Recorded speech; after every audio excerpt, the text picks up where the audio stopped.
got Wigan and who else? 2 people have already given us on YouTube. We've only just started. That's you doing? Sorry about that. You doing? Are we on? Yeah, We're yeah, on? yeah. Right, okay.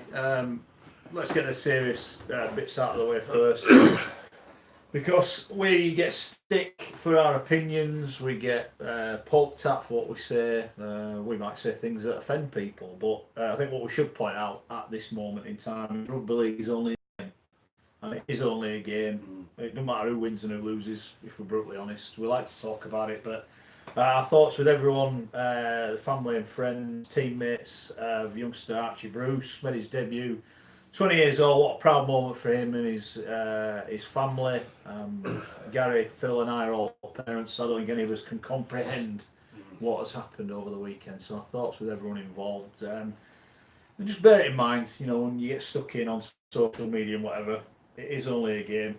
You know, what we say is meant as fun, but we sincerely mean that, and our thoughts with everyone involved. Nothing more to say. And the same as well, at the end of the day, it's only an opinion. Everybody's entitled to an opinion, but it's only an opinion, isn't it? You know what I mean from there? And yeah, it's very sad from there. And you know, what is it? John Mullins or Jack Miller from the Batley Bulldogs, the director, saying he had a bright future, and I say it's very, very sad. But also as well, again, again on a sad point, Stephen Booth, who sadly passed away last week as well. I played with Stephen at Huddersfield Giants. They did a nice tribute to him yesterday. Coached him at the Huddersfield Giants, and also I took him up to Red Rugby Union with me as well for 12 months, and then he finds himself at the Leicester Tigers, and then wins 2 premierships for the Leicester Tigers. And Stephen, I tell you what, you couldn't wish to meet a more cocky lad. You could not wish to meet a more confident lad, because you know he would say that he was going to be the next Gary Schofield. I said, hold on mate, you've got a bit of time to get there, son. But he was the life and soul of the dressing room, and unfortunately, 42 years of age, he lost his life for a heart attack. And I feel for everybody, certainly from a family point of view, the Booth family, and also to Alton Raiders, where he made his name. That's what he played on his amateur rugby league, and it has been a very, very sad week for them. I think the word we're striving for is perspective.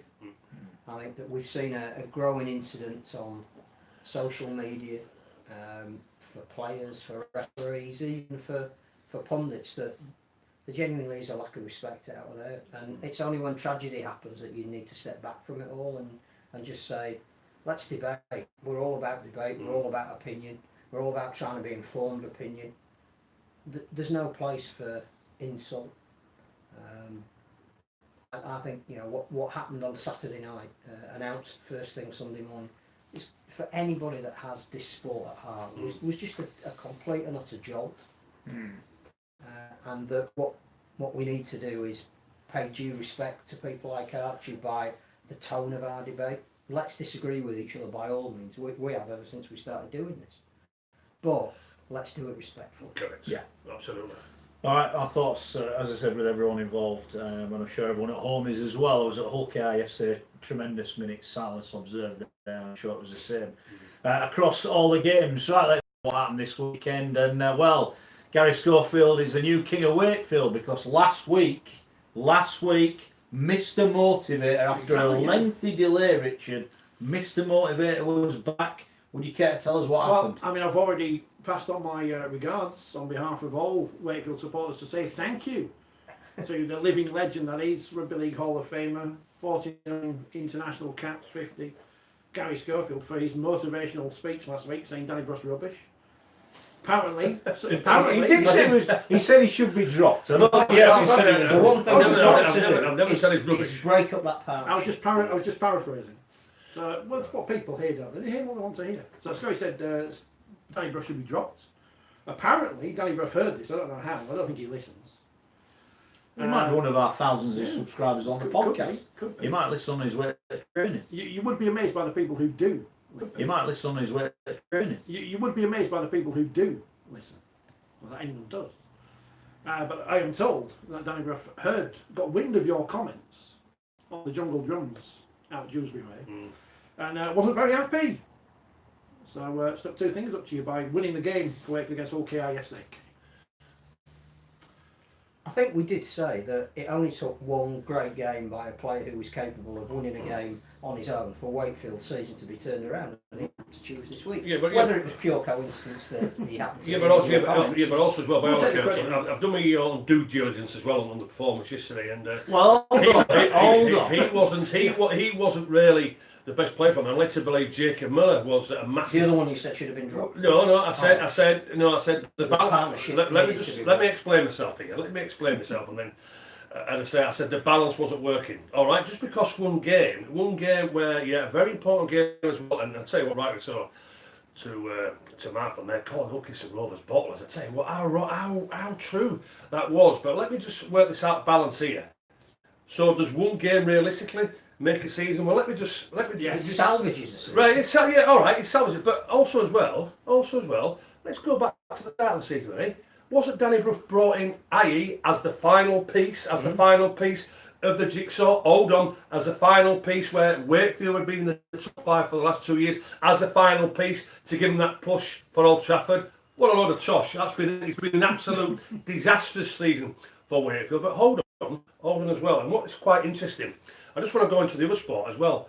Why does it take an ex-player, i.e., the other call on Saturday, the Wales standoff, Dan Bigger, JJ Williams, he said they can't win the World Cup if Bigger's playing at standoff. Why does it take an ex-player to give an open opinion to motivate you? I find it absolutely laughable. When I played rubbish as a player, I accepted it because I knew I was playing rubbish. Yeah, but Right it then. only happened once in 12 years. I think usually 7-8 out of 10. Well, exactly. So, but also as well, right? Bruffy's season at Wakefield has been very, very poor, right? It's come back too early after the injury against St Helens, and since then, You can't criticise him for that. no, I know. Hold on. If you make yourself available, you've got to produce your 8 and 9s out of 10 what you're expected. And also as well, I'm led to believe, Chris Chester as well. Well done yesterday, Chris. Took the pressure off. Delighted for Chris Chester. Delighted for Michael Carr. And I'm delighted for the Wakefield players and the Wakefield club, because I like Wakefield as a club. Not just because my son works there. I like Wakefield as a club.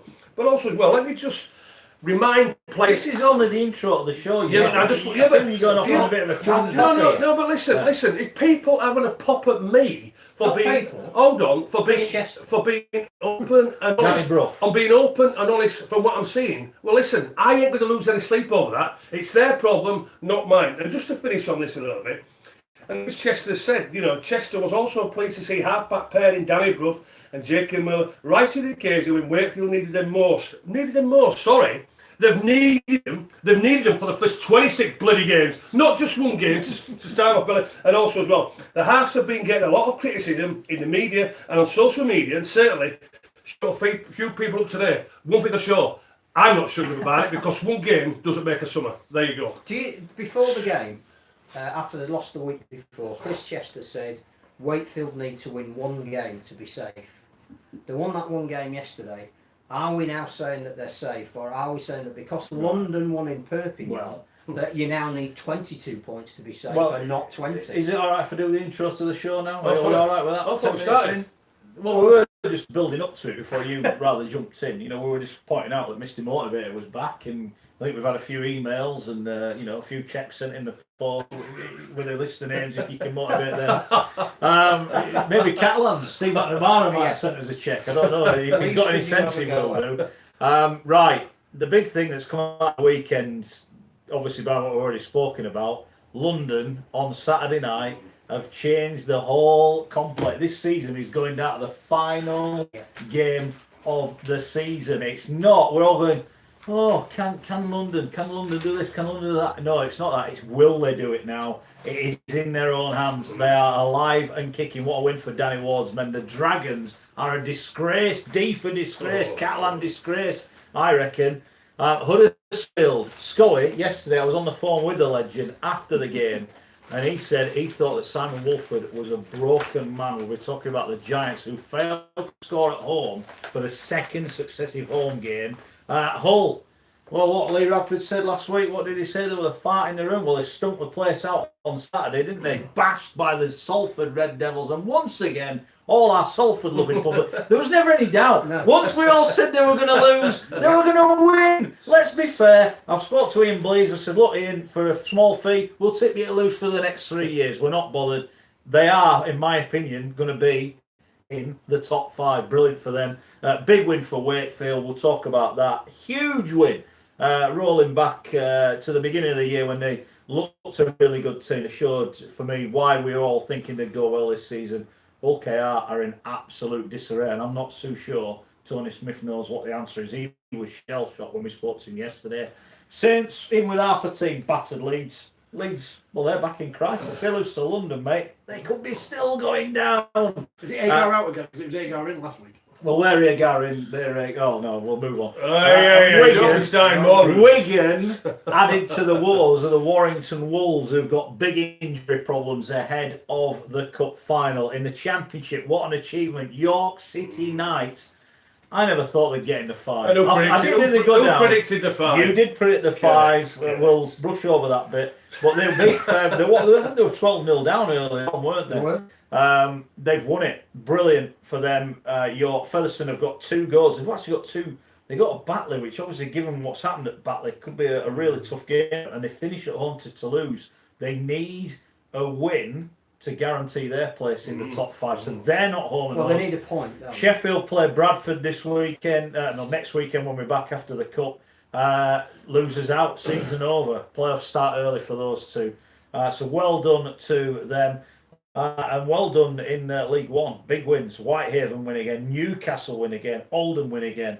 And the Crusaders trying hard to stay in the mix. Right. Odsal. We'll talk about the Bradford Bulls later on. Make no mistake about that. The Bulls are leaving Odsal. Unbelievable announcement last week. It's going to be interesting what comes out of that. Is there a big game of chess being played that maybe we're not privy to all the necessary moves and pieces that are in play? Right, let's start. Get in touch on Forty20 Live on Twitter. Get in touch with the comments on YouTube. Get in touch on Facebook. You're more than welcome. You know that. But please, as I said earlier, be respectful. If you don't have a poppers, have a poppers, but do it in a nice way. We're not bothered. And to all our Salford fans just see one thing saying they're going to lose. One all the time. You tip them to win and they didn't win. Can I bring to your attention a tweet you had from a Salford fan earlier who probably got it bang on. I'm just going to find it now because it's interesting. I checked the viewing figures of the video of the preview, our predictions before the end of the match, and then after all the Salford fans piled in. And it's amazing how many more people watched it after we said those words. It's almost like they're after timing. Okay. Or they're just idiots. I know we said we're supposed to be respectful, but I'm calling people idiots who are idiots. Here's John. People are idiots, yeah. Rich. Where's that cup gone? Have you I don't stolen know. it? No, it's somewhere around. It's stolen. The magpie has stolen it. Where's that cup gone? What cup? The people are idiots cup. No, what Here's was that John. for? There are a fair few who have lost How the many plot. did? What for? Just ignore them. Odds are they don't even attend the games anyway. If all the Twitter warriors did, we would fill the ground for every home game. John's right. I was going to say we have probably double the. Well, we've got far more viewers than they get viewers. Sadly, especially given their team's far better than our team. But yeah, they're going well. They're going well. Like Salford. Anyone else having a chat yet? One of my favourite rugby league memories is at the Willows when Bobby Golding got sent off. It was hilarious. Okay. He stayed up. But relegated Huddersfield. Will history repeat itself? Yeah, a lot of people saying that. Is that going to happen? Well, I have a question for you because you were at Hull KR. Yes, I was there yesterday. Results aside, one thing that has also happened this weekend is the massive points difference that London were battling against has almost disappeared. I said in the last 15 minutes, what Hull KR, when they went 10 behind, and they were never going to score, should have just gone, just shut up shop. Mm-hmm. They went for 3 short kickoffs. I think Wakey scored off 2 of them and then scored later on off the other one. It was like, what the hell are you doing? Their game management yesterday was awful. They created 2 chances in the opening 10 minutes, didn't score. As soon as Wakefield went in front, barring 10 minutes just before half-time when Rovers, to be fair, scored 2 tries, Wakefield never looked like losing. Didn't get out of second gear. Absolutely battered. We'll all no doubt analyse what's happening, as you quite rightly say. it's in London's hands because they play the 3 teams that are above them. If they win those, you'd think at least 2 of those games they'll be safe.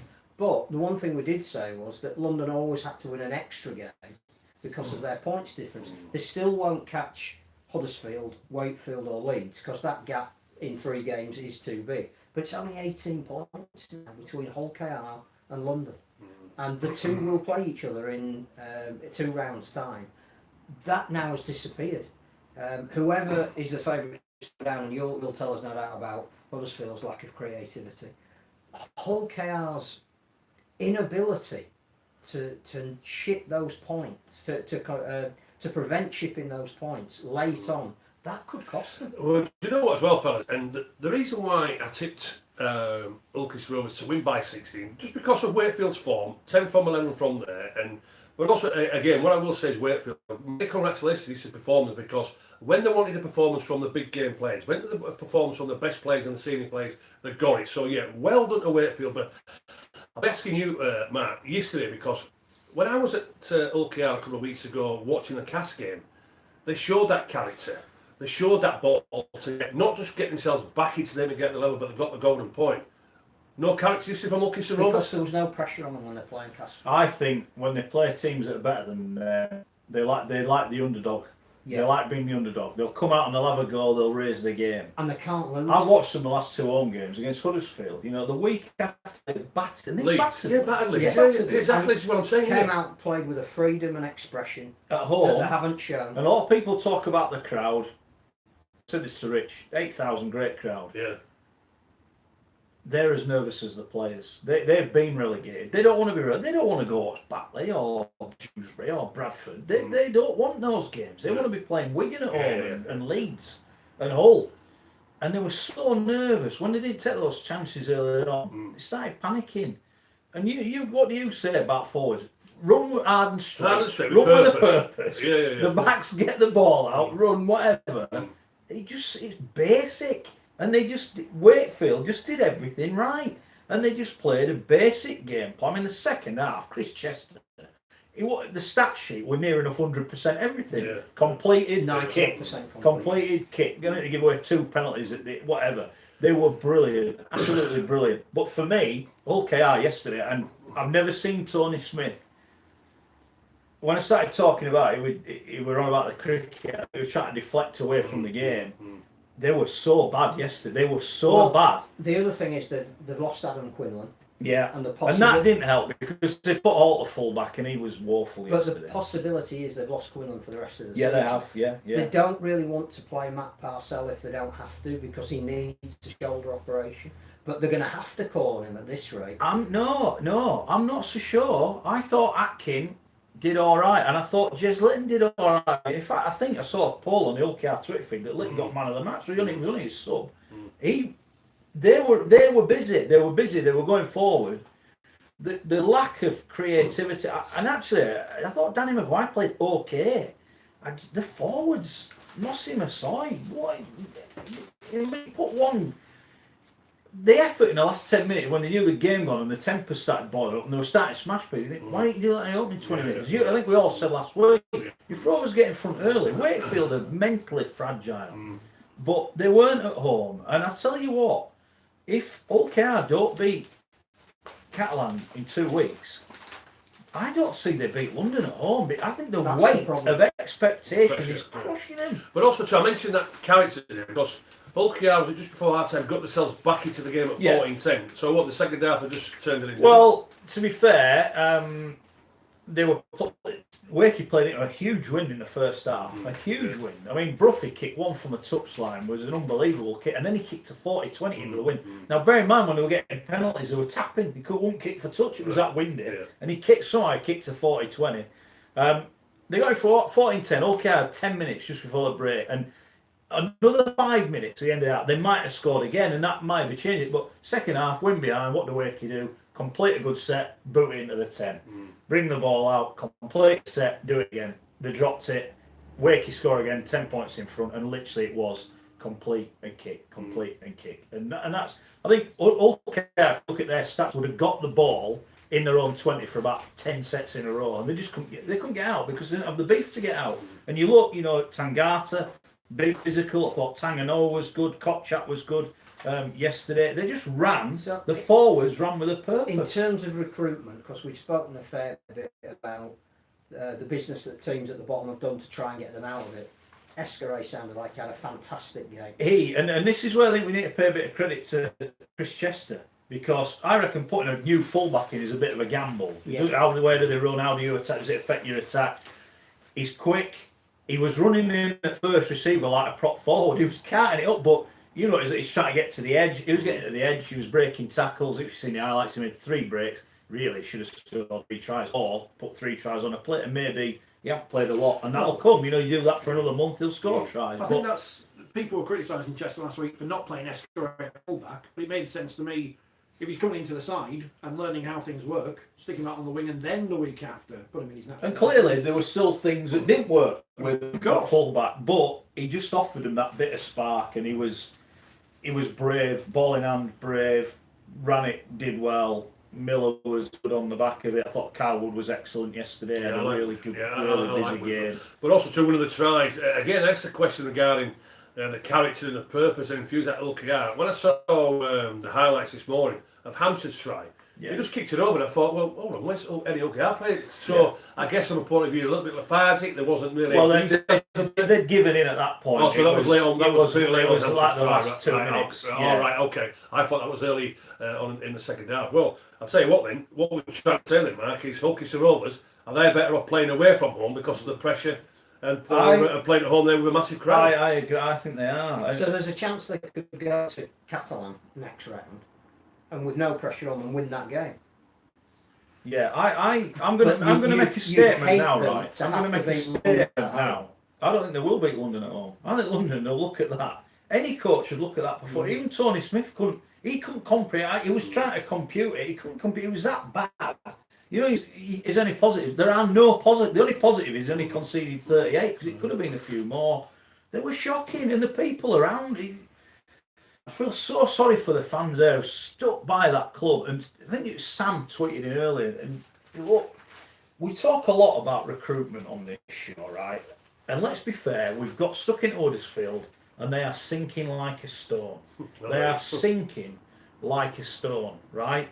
London haven't brought in a great deal of players, but they found Luke Yates, who's been one of the best forwards in Super League, probably paying him a pittance and easier. He looks a Super League player. They've brought Brock Lamb in, who played well again at the weekend. Guy Armitage. They've got this guy. Dan Ward has put this guy into the team. They've found players. And Sam made a point. He said, I don't know what Hull KR is. I mean, he's a big Hull KR fan. And he said, I don't know what Hull KR are. I don't know what their ambition is. We look at Wakefield, right? In the £1 million game, avoided relegation by this width of a post, was it? Did I hit the pocket? I mean, missed the goal, didn't he, at the end? They secured. Since then, they've gone up, and up. And all right, they've had a bad year this year, but they've recruited players to make them better. I look at Hull KR, and at the start of the year, I thought, and I said they'd finish above us, so I'll take as much stick off anyone as right? Because we thought they'd recruited okay. They haven't recruited okay. Their squad is not good enough. It is just not good enough. And I'm looking at the recruit for next year. I'll tell you, I'll say this now, right? If they do not get relegated this year, they will get relegated next year. Because I'm looking at the team they're putting together, and it ain't good enough. Well, just say that Will Mayer from Cass, haven't they? Well, this no disrespect to Will Mayer, but he's not a regular at Castleford. Exactly. So why, if he's not good enough for Castleford, and they're not keeping him, so clearly they don't think he's good enough. Why is he good enough for Exactly. So what purpose is he going to bring to Hawkins? Well, I'm looking and you're hearing the names, and some people will put 2 and 2 together, and they're right. They're right. You've got to question what they're doing there. And Neil Udgell putting all the money in, and he does, and it's his own money, and brilliant to him for that. But I wonder if he's getting a bit Ken Davey-like, and he's putting the money in the wrong hands, and he needs someone to say, look, Neil, you need to change what you're doing here, mate. And the big thing for him, which he had with Rob Crossland, is Tony Smith going to stay, whether they stay up or go down, and that for me would be a huge worry. I can't see it. A huge worry for them. A really you mentioned big worry. Ken Davey there, and obviously you were at John Smith's yesterday. talk about Hull KR, and we've seen what they did at Headingley, that there is something in that team. If They've got a win in them. They've got a win in them, but I think it'll come when you don't expect it. The ones you expect them to win, they're not winning. Have Huddersfield got a win in them? Because the worry at the moment for them, I would say, is that if all the teams around or below can jag another win, can they? Because they've got Hull away, and who knows? Well, we've got to bear in mind they put 55 on all last time they met. Which is all the incentive Hull need for, Revenge. especially on the back of an incredibly poor performance, however good Salford were. They've got St Helens away, by which time will either have celebrated winning the cup or refocused to try and get to playoff form, having lost in the cup. That's not really the week you want to play St Helens, whatever's happened. And they end with Catalans, who could be anything. Can they win one of those 3 games? Because I've got a feeling if they don't, they're the team that probably should be more concerned than even Hull KR. Well, what I saw yesterday, and I felt sorry for Simon Wolford just in the press, and he's a broken coach. He's an absolute broken coach, and he was close to tears, to be honest with you. And it was pretty hard for him to explain how bad Huddersfield were. How bad Casper didn't have to do anything out of the ordinary, to be honest with you. And for the full 80 minutes, they were absolutely clueless in attack. Gaskell, which I guess is surprised everybody's playing at full back, but he played like a second standoff, and you'd say Gaskell was the best player on the field, to be honest with you, from there. But as far as Huddersfield go, there's no purpose from the forwards. And do you know what? If Huddersfield were playing until Christmas, they wouldn't have scored a try in Ashford. And do you know what? Justin Holbrook, I'm afraid to say he needs to start sending some letters straight to Santa Claus now, because he needs some presents, and he needs some presents very, very quickly, because that side what he has got, and I'm saying now for what I saw yesterday. Who's it, Simon Wolford? Simon Wolford. He needs some Christmas presents very, very quickly, and because if he doesn't, I'm telling you, Huddersfield are going down. Well, they can't sign anybody now. The transfer deadline's gone, so they're stuck with virtually what you saw yesterday and any changes you want. Well, the halfbacks. But apparently, the halfbacks who. Well, do you know what makes me laugh again? The halfbacks, so they get the blame, don't they? And rightly so. At times, you know, if they get in good field position, you know, then they have to take. Complete the set. They have to take. Well, what was surprising to me, and I like you, Russell, and I like Tom Holmes, but what they were doing, they were kicking the ball out. They were kicking the ball out of field. I'm thinking, why not keep the ball in play from there? And again, this is the problem with the halfbacks. They're just waiting till the last tackle and just waiting to kick the ball. Is that fear? No, I just think it's the way that they're being coached, to be honest with you. Just get in good field position and we'll just, kick the ball. But on 2 occasions, they kicked the ball out, no pressure on Casper whatsoever, and then twice on the last tackle, they just took a driving. Just realistically to leave it in good field position to try and put pressure on Casper and to try and force a mistake. But no, Simon Wolford. Percentage rugby. Percentage rugby. So that's got to be the coach's fault. Phil, you've got to put the blame on the coach the way that they are playing and the manner of what they're playing. But they are. Gaskell was easily the best player, but they are totally clueless in attack. All right, they've got some senior players missing, but so has everybody else. But what I saw in Simon yesterday, and I felt very sorry for him, and he does look a man under pressure, because also too after the Leeds result, Ken Davey, I know Ken, pretty well, and I had him as my chairman when I was coaching from there, and it takes hell of a lot for Ken Davey to go in the dressing room, as he did against Leeds. But yesterday, on 3 or 4 occasions, he's got his head in his hands thinking, oh boy, what is going on here? Tell you what, I'm predicting the Giants are getting relegated. So they lost 44-0 to Leeds. Yeah. 24-0 to Cass. That's 68-0 to Leeds, who aren't great.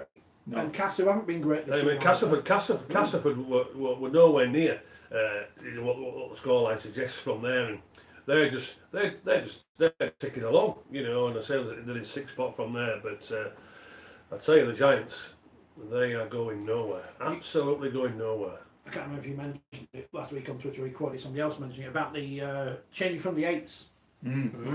Yeah, it's been a good disaster. job. Yeah, good job they didn't. Yeah, because right now they would have had an extra lifeline of having to go to maybe York or Featherstone and securing the survival. They're not going to be able to do that now.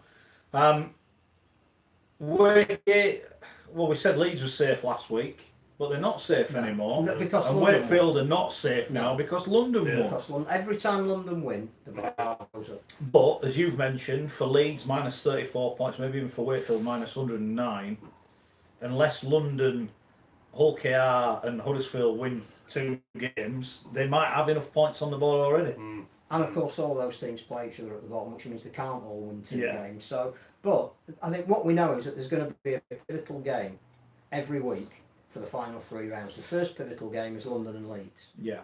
Because if London win that, everybody is under threat.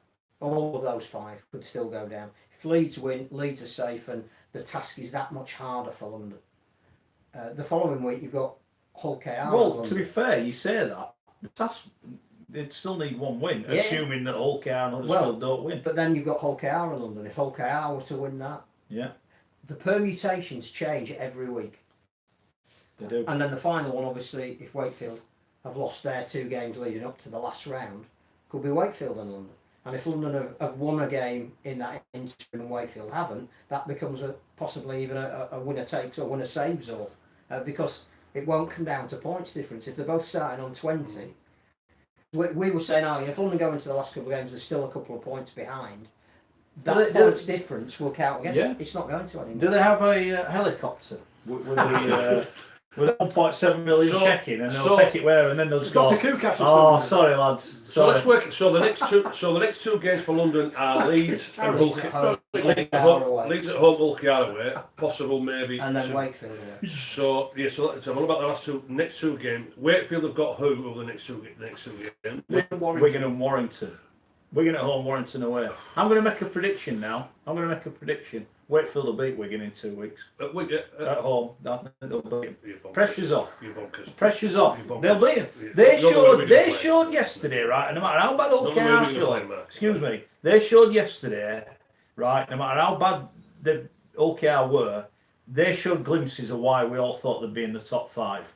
They play like that, they'll give Wigan a game. The team, right? They might give him a game, but hold on. Because the one thing that Escaré brings... Well, he won't be allowed to play, I don't think, will he, so, against Wigan. What he brings us is a little bit of what Tom Johnston had. And the other thing is, Tupu is clearly the fittest he's been this season since he was injured. As is Reece. Honestly, they'll give him a game. And then Hull KR's next week, Catalan's away and London at home, so...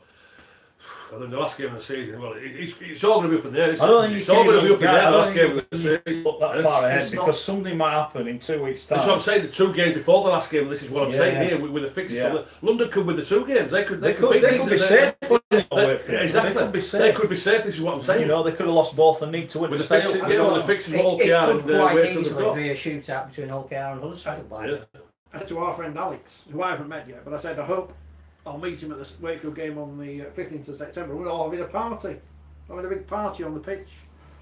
Fingers crossed. Because asked us if we know what game's going to be moved for TV, and we haven't got a clue. Well, why are all, if it is, surely the games, certainly involving the teams at the bottom, have got to kick off. They've got to be the games. They've got to be sure. No, but my point is, they've all got to kick off at the same time. You could have the farcical situation where London go to Wakefield knowing if they don't get beat by more than 30, they're going to be safe. That'll happen.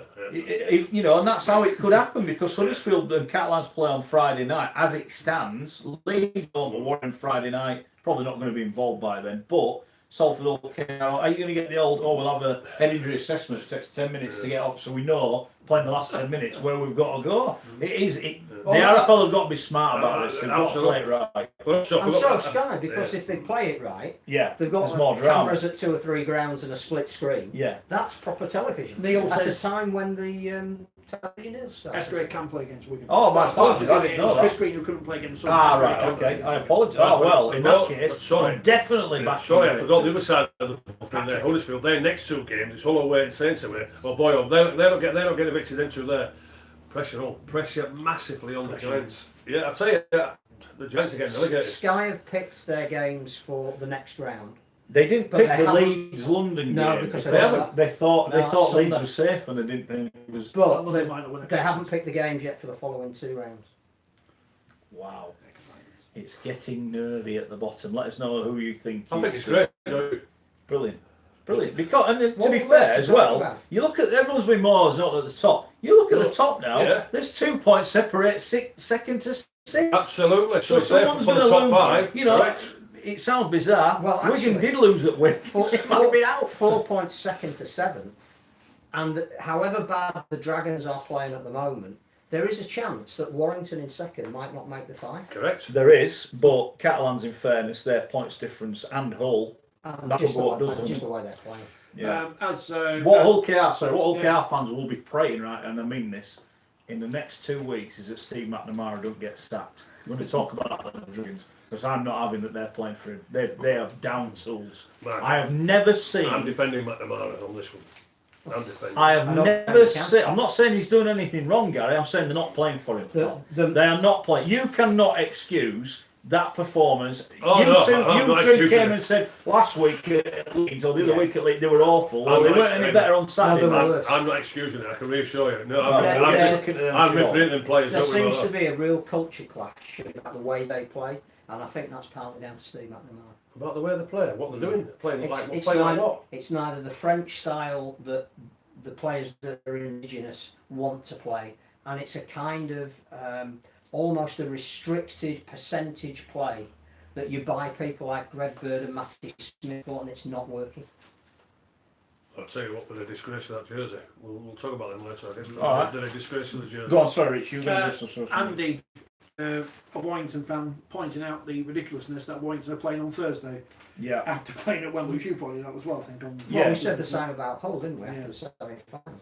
Well, perfect fixture Perfect. would have been London Leeds on Yeah. Thursday night. Not Yeah. ideal for travelling, but London Leeds Thursday night, biggest game. Anybody other than St Helens and Warrington. Everyone else has had 10 days off, so it doesn't matter what your first fixture back is. That, again, is just... So who do you want to play after Wembley? Where do they go? They're at Salford. Boy, oh boy. Yeah, Salford. Jeez. They Jeez. So would have had a week and a half off. yeah, they've had a week and a half on the off. back of a really good performance. And they've always played pretty well against Warrington. It's surprised them twice at the Halliwell Yeah. Jones, you know, and Warrington will be suffering a massive hangover because, you know, Saints are going to wallop them at Wembley, to be honest with you, in my opinion. So, You may have gone early on that. so far, really, Predictions are at the end. I'm not going early. No way. You what? We need to get excited. We need to say, come Wanna watch the build up Challenge for Cup it? final. Come, it's going to be great. It's going to be a tight game. Could go either way. No. You see, the interesting thing 8 is, point favourites, Cass have got a tough run in as well, haven't they? Yeah. Do they Yeah. not play? They've got Wigan. They've got Hull, Wigan, St Saints. Helens, and is it Hull? But Wigan away, Saints to win Hull at home. Which, quite rightly, So Darryl that Powell... Cass Wigan game could be a playoff through gets. You just Absolutely. don't But know. quite rightly, Darryl Powell saying that their season is summed up those 3 games. If they win enough of those games to make the 5, it puts them in good stead for the playoffs. So it's almost as if They've started now. their playoffs are early. And in some respects you want that, win or lose, because you know where you stand. We talk about the Catalans now. There's a couple of people have asked. Go on then. Greg Bird,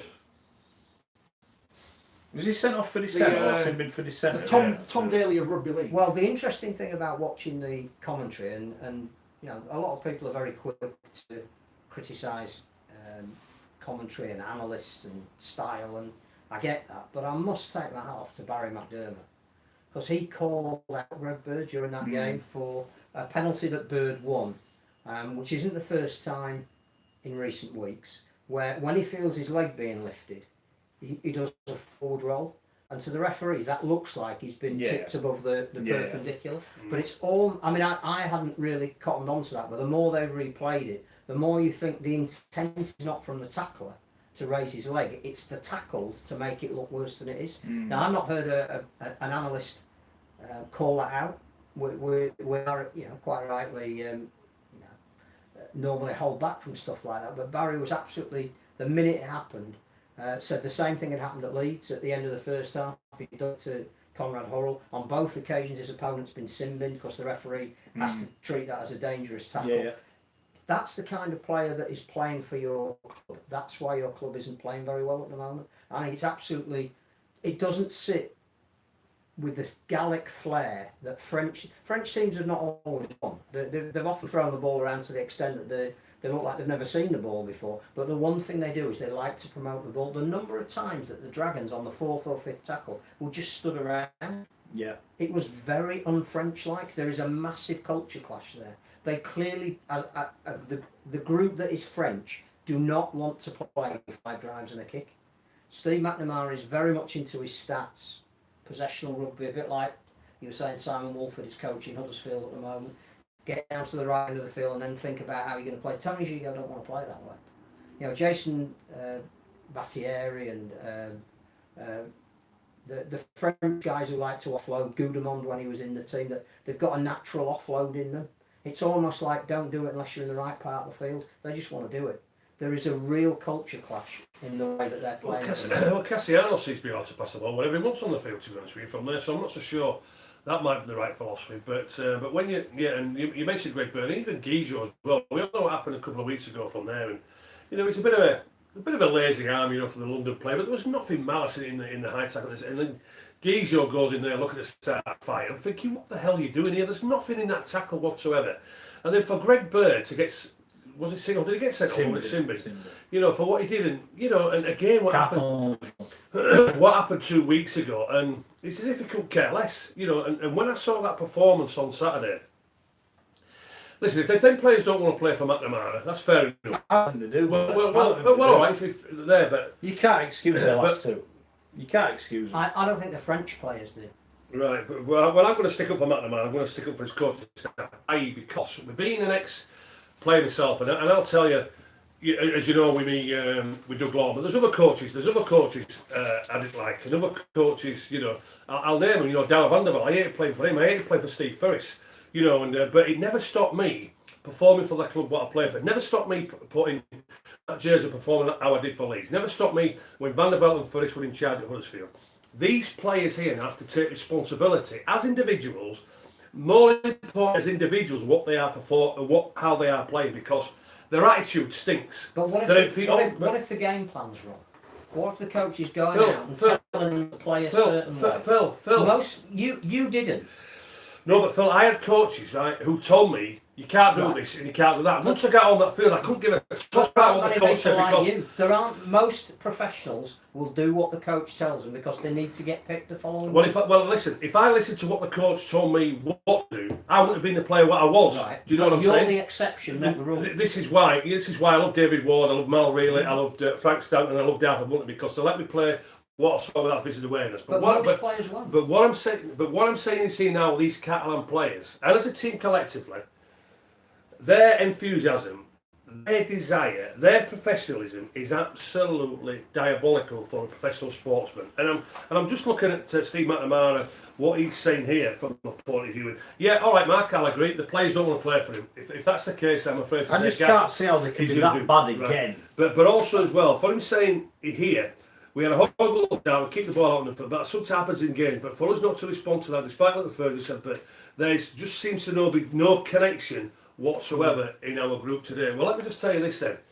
Which is exactly the same words he used at Headingley. Right. No connection. Right then.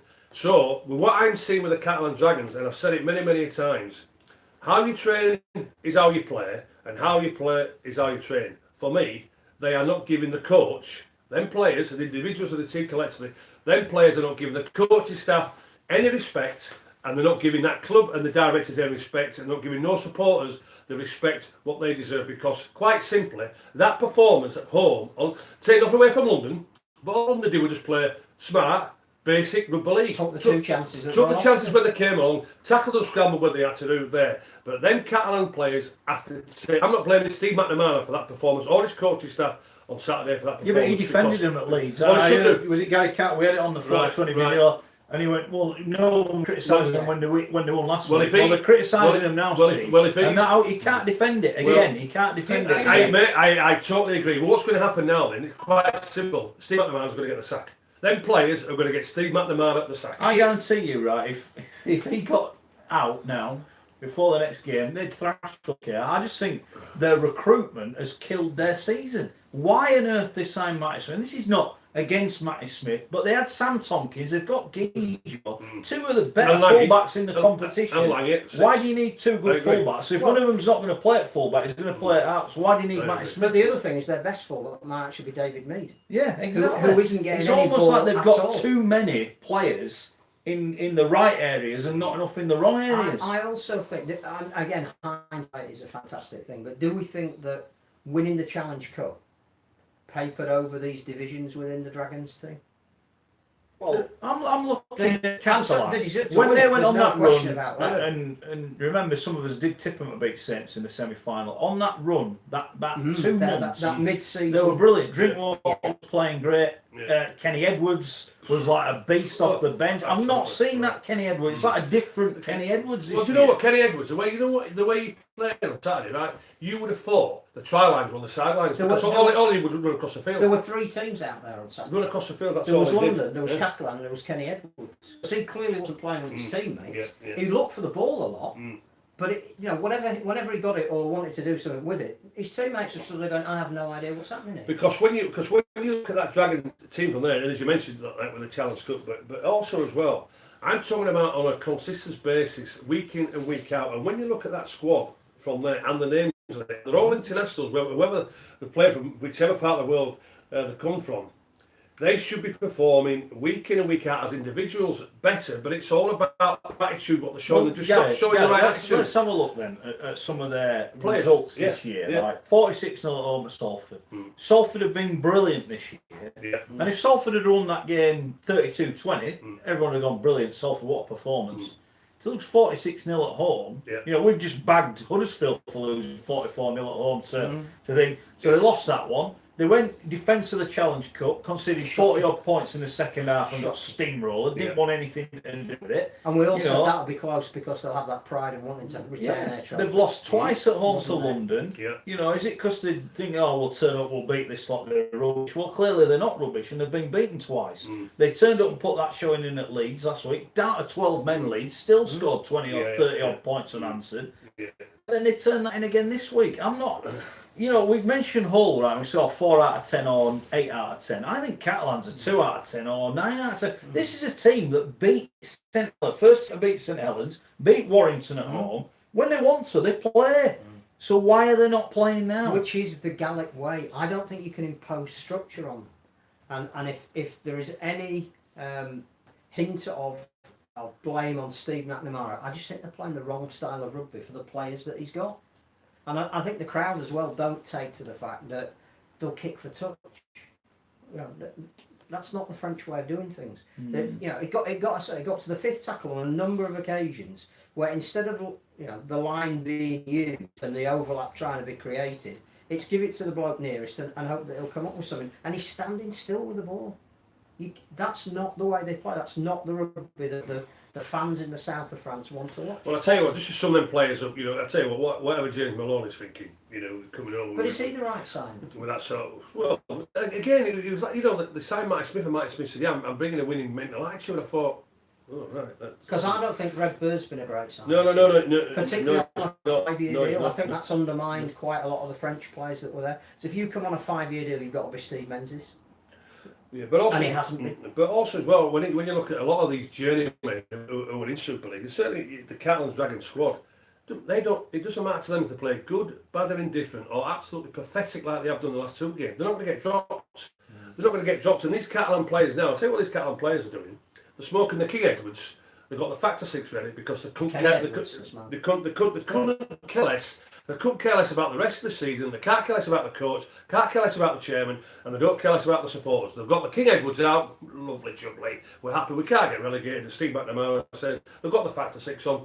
We'll see if James Maloney can change it. Pathetic attitude. That's what it's all about. Attitude.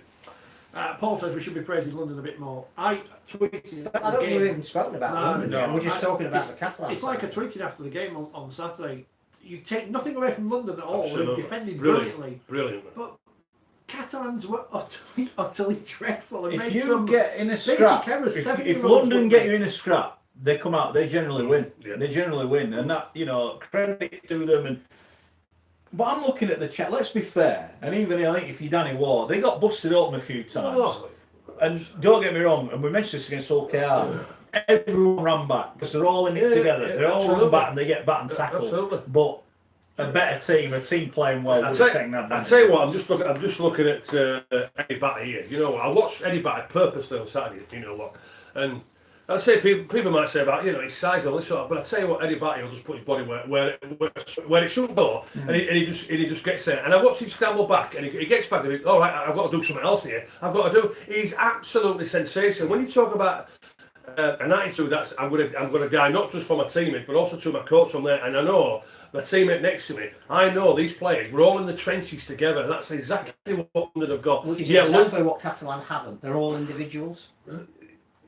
Yeah, but if you've got the right attitude, Phil, and you want and you want something in the trenches, this is the same with Huddersfield. If Simon Wilford said to all his players as individuals, and then collectively said, right, look at your teammates around here. Have a look at your teammates around here. Who would you want in the trenches to make this survival? I'll tell you what, I bet a lot of them will go, I don't know. That's the sort of situation what they've got. But the London, and I say Eddie Batty, just a leader in a pack of fours from there. He sets the right example from there, and he not just the one. The 17 were magnificent, but him on there, he would just put his body on the line, and it was sensational to watch. Really a pleasure to watch him. With Alex Walker, I think he's had a difficult 2 or 3 weeks. It's not been at the level where obviously he was one of the form fullbacks in the competition. Dream team candidate, but for the fact that we've got so many really good fullbacks. But his form dipped a little bit, which is understandable. It's a long, tiring season. But he was back to his absolute best. Every time he got involved, the angles that he ran, the support play that he came, he looked absolutely. How did Lamb play? I had to listen to it. Smart, well enough. He was a smart man. He made the right calls at the right time. He wasn't involved all the time, but when he needed the drop goal, because all he was just, and you could see the frustration of the so-called Catalans, superstars, or whatever you. He was very smart in what he did. And I'll tell you, I said it last week, and surely you've got to agree with the legend this week. Danny Ward's got to be the coach of the year. Unless Millward does the treble. Millward? Millward? Hold on. Head injury assessment. I've got to go for sorry. Just in Holbrook, unless he does the treble, surely Danny Ward's got to be the coach of the year. He's got to be. I tell you what, people have got us for our predictions. Ian Millwood's column on the Sporting Life website, I don't know if he still does it, but that was a load of bloody crap, that was. Dear me. I think you might find the Salford coaches his coach of the year if they. Well, the three of them, they've got to be in contention. Watson, Ward, and Holbrook. The three amazing. Top middle and top. Mate, sensational. And the thing about Watson. The thing about Watson and Ward is that they're doing it with teams that they know are breaking up. So to keep that spirit and together. How good is it they're involved with Great Britain then? Yeah. Oh, it's fantastic. Brilliant, man. Yeah. Brilliant. Fantastic. Absolutely. That is succession plan. There'll be a breath of fresh air. I'm delighted for the pair of them, and we don't know what it's Wayne's Wheel, no, isn't it? But they'll take. They'll learn from that. This is what I'm saying. Phil, I'm not gonna bash him down. No. Don't worry. But what I'm saying is they'll pick little things for what Wayne does. Certainly around his one-on-one man management. Certainly around the hotel and how he applies himself on the training park from there. They will learn it from there. But don't worry about it. They'll be their own man, Ward and Watson. And I say if they get the job permanently after when Wayne Bennett decides to retire in 15 years' time when he's under 4, give somebody else a chance, and then delighted for the pair of them. But if we could come up with a game that wasn't titled as Yorkshire and Lancashire, but pitted the two halves of the country against, let's say for sake of we're trying to find a name, East v West, and we made it our origin series.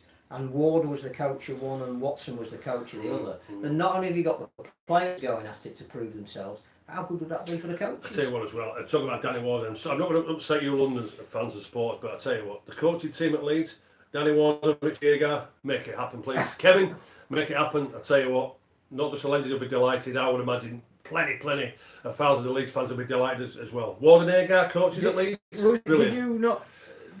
Was it yourself? I forget who said when they got beat at Cass and he came out and went, "Oh, they'll be fine." And I thought it was you said, "Oh, it must be." No, it might not have been you. Someone went, "Oh, he must be kidding himself. They're not going to be fine on that performance." They've gone and dug a way out. They know, don't they? Know. It'd almost be. Listen, I'd be gutted now if they don't. I mean, I wanted them to stay up all year. But do you know what? I would be gutted. Right? Do you know what? Do you know if London do finish it? Do you know what? I'd love it where if the RFL says, "You know what? All Super League now. We're making it a 14-team comp, home and away, Magic Weekend, everybody gets 29 games." But that may not happen. But you mentioned there with Danny Ward when they played Cass, not a couple of weeks ago, about 6 weeks ago from there. And I was at that game, as you well know. And this is what Danny Ward's all about from a point of view where He knew Abdul had a nightmare, and I said at the time of the game, I said, listen, what Danny's got to do is got to hook him off because it's going to get worse. Was trying to hook him, and that's exactly what he did. That's been a smart coach, not just from a point of view tactical wise, but smart from man management because he knew what stinker he had. After the game, Danny were quite simple. Bad day at the office. The DVD's going in the filing cabinet, which is the bin. We're not going about this. We'll kick on again next week. That is smart man management. What happens if it's not London that go down? And some of the players that are allegedly leaving London are supposedly going to a club that might be going down. Do London then regroup and say to... Well, I don't let's know. just say if it's Jordan Abdul and it's Hull KR that do go down, there's no point in you going. Well, listen, Stay with us. I'll put a question here then. If Huddersfield go down, does Ken Davey go? I think he will, but he won't leave him in the mire. No, he won't leave him in the mire. I've said this before, I'll say it again. I reckon Ken Davey builds him a little stadium at Fartown and gives them the money for 3 years and said, right, that's me done. I've done everything I can. Yeah. And no one can question his commitment. Oh. If the players gave as much as he gives, they boy. won't be in this mess. And that's the sad thing. Can you get a stadium built in, you say, I don't know, 2 to 4 years? Is that possible? Without any land. Yeah, well, there's a bit of a difference because he'll probably get the land and he's got some money. We have a question for Scotty from Luke. I think you might have just answered it, but anyway. Who would you prefer as lead head coach, Ian Watson or David Ward? Danny Ward. Oh, that's a good one. Or David Ward. You can have the pick. You're doing the interview. Who are you going to You go? are. You're hired Sinfield. and you're fired. Who are you going? Or Sir Kevin. Do you know what? I'll pick them both, mate. A bit harsh. We'll be sure. I like the way they play the game. They both play the game the right way. Would you toss a coin? Say heads or tails? Do you know what? One's a front rower. There's only one answer. One's a front rower. One's an halfback. Richie Agar. Carry on. Agar in. The original hashtag. I'm going for Danny Ward. What if Agar doesn't want it? Because there is an assumption that it's just get to the end of the season, get them safe, and then he takes over. I'm still under the impression, and I haven't spoken in any depth to Richard Agar about it, that actually he doesn't want it. Because he doesn't need it. If he wanted it, he would have come out and said in the million times he's been asked after every single bloody game we've been to. Well, do you know what? Like, yeah, I'm interested. Yeah, but to be honest with you, the players are doing the interview. The players are doing the interview for him because they say they all like playing for him. They've turned it around from there, so they've done 3 quarters of the interview for him realistically, where he doesn't need to convince Kevin Sinfield if it is Kevin who's going to be appointing the new coach from there. But I'd say I think could we prize Watson to come to Leeds? Danny Ward and Watson if Agar doesn't want it from there. You know what I mean? But I'll tell you what, one with the show, we've got 2 quality. Well, even 3. I think Richie Agar is a quality coach. He's proven that everybody was coached. They all say good, highly good things about him from there. But one with the show in Wardy and Watson, we've got 2 quality English coaches. And they play the right way. Absolutely. Going back to the Dragons. And that's what I like. And from now on, Salford fans, I'm tipping you every week. And with Jackson Hastings and everyone's really excited about Morgan Smithies, Wigan will win the grand final next year. Going now. Next year. Not this year. They might win it this year. They've got Jackson Hastings this year. But I'm going to play that Morgan Smithies. That Wigan pack, and that St Helens pack as well. Yes. We're coming up to tea time at the minute, so we're playing for time. We're going to kick for touch now and just walk to the clock's winding down. Yeah, we will be talking about Salford post 7 o'clock as well. Only right, what a performance from them. Thrash Hull, they are right at it. They are right at it. Hey, listen, I'll tell you what as well, and I said last week, Kirk Dixon said Hull will go and beat and Hull will win the grand final. Kirk, give your head a shake, son. Give your head a shake. I've had a lot of people getting in touch wanting us to give out messages. This is a new feature. All right. What messages? Shout out. Happy birthday. Yeah, it's like on proper radio or something. That's probably the wrong word to use. A year ago, people, can you believe it? Have you got some birthday? We're very sorry. Eastmore Dragons Juniors. Any chance for a shout out to the Eastmore lads cycling to Wembley this week to raise funds for our trip to France next year? Yes, follow them on Twitter at Eastmore JR. Good luck, Eastmore. Emma Jackson has been in touch when this opens. Can you give the Hull Warriors Masters ladies a shout on the podcast tomorrow? We are training with the aim of starting a team. Lovely bunch of welcoming ladies. All details below. Thanks, smiley face. Lee Miners Women started a Masters team, which you can read about in the new edition of 4020 magazine out now. A 74-year-old lady made her debut alongside her daughter. How good a story. If you are 30 plus and would like to give it a try, Tuesdays, 7 p.m, Massey Street playing fields, somewhere in Hull. Good luck, Emma. Good luck also. It's the London Nines on Sunday, which I've been asked to promote a lot, and I keep forgetting because we're not a radio station anymore. We're actually just a thing that turns up. So we can't really do anything during the week.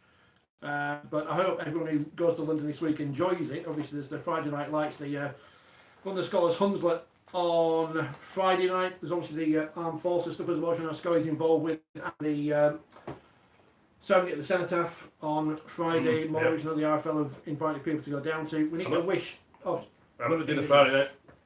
there you go. Yes, I'm there Friday night. I'll just give myself a shout out. I'm down Wembley. Mine's a lager. Friday till Sunday. A shout out for Scully. It's a lager. Do you know the protocol for meeting Prince Harry? Are you allowed to meet him? Or Are you in the royal box? Because there will actually be a royal. No. You're not in the royal box. No. King of Bile, So trumped by the Duke of the minute they get a proper royal in there, you get shoved to the side. No, I'm not. So, and I'm going to be keeping a close eye who's in the royal box. And if there's any Hall of Famers in there, boy oh boy. Can we wish the West African Nines good luck at the London Nines when Ghana and Nigeria combine to take Merger? Yeah. You mean a merger? this afternoon? It's like Donald Trump trying to buy Greenland, isn't it?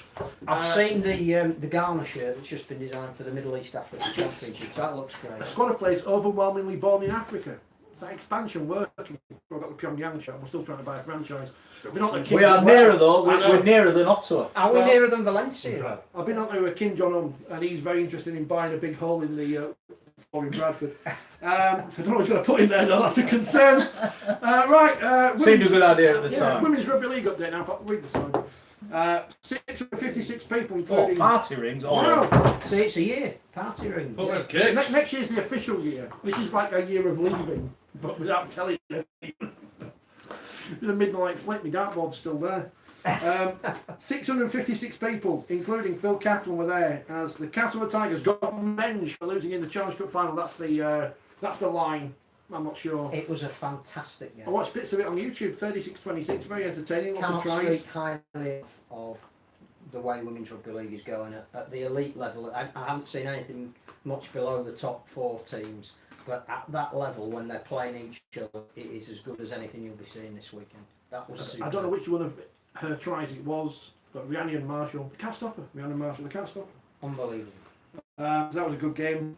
Also this week, it was 6-all at half time between Fev and St Helens, and then St Helens won 50 points to 7. Wakefield 4, Bradford 48, Wigan 42, York 0. So it's cast at the top 10 from 10, then Saints 9, Leeds on 7 wins, Wigan on 5, Bradford on 4, and there could be a big battle there between Bradford and Wigan for who gets in the top 4 to meet Castleford in the semi-finals, as you'd expect it would be. So Wigan, the champions, could miss out on the place. And I should say as well, congratulations to Widnes who beat Alton even 8-0 in the championship. And he always says Barrow in the paper. I've been pointing out that it's Barrow Island, not Barrow.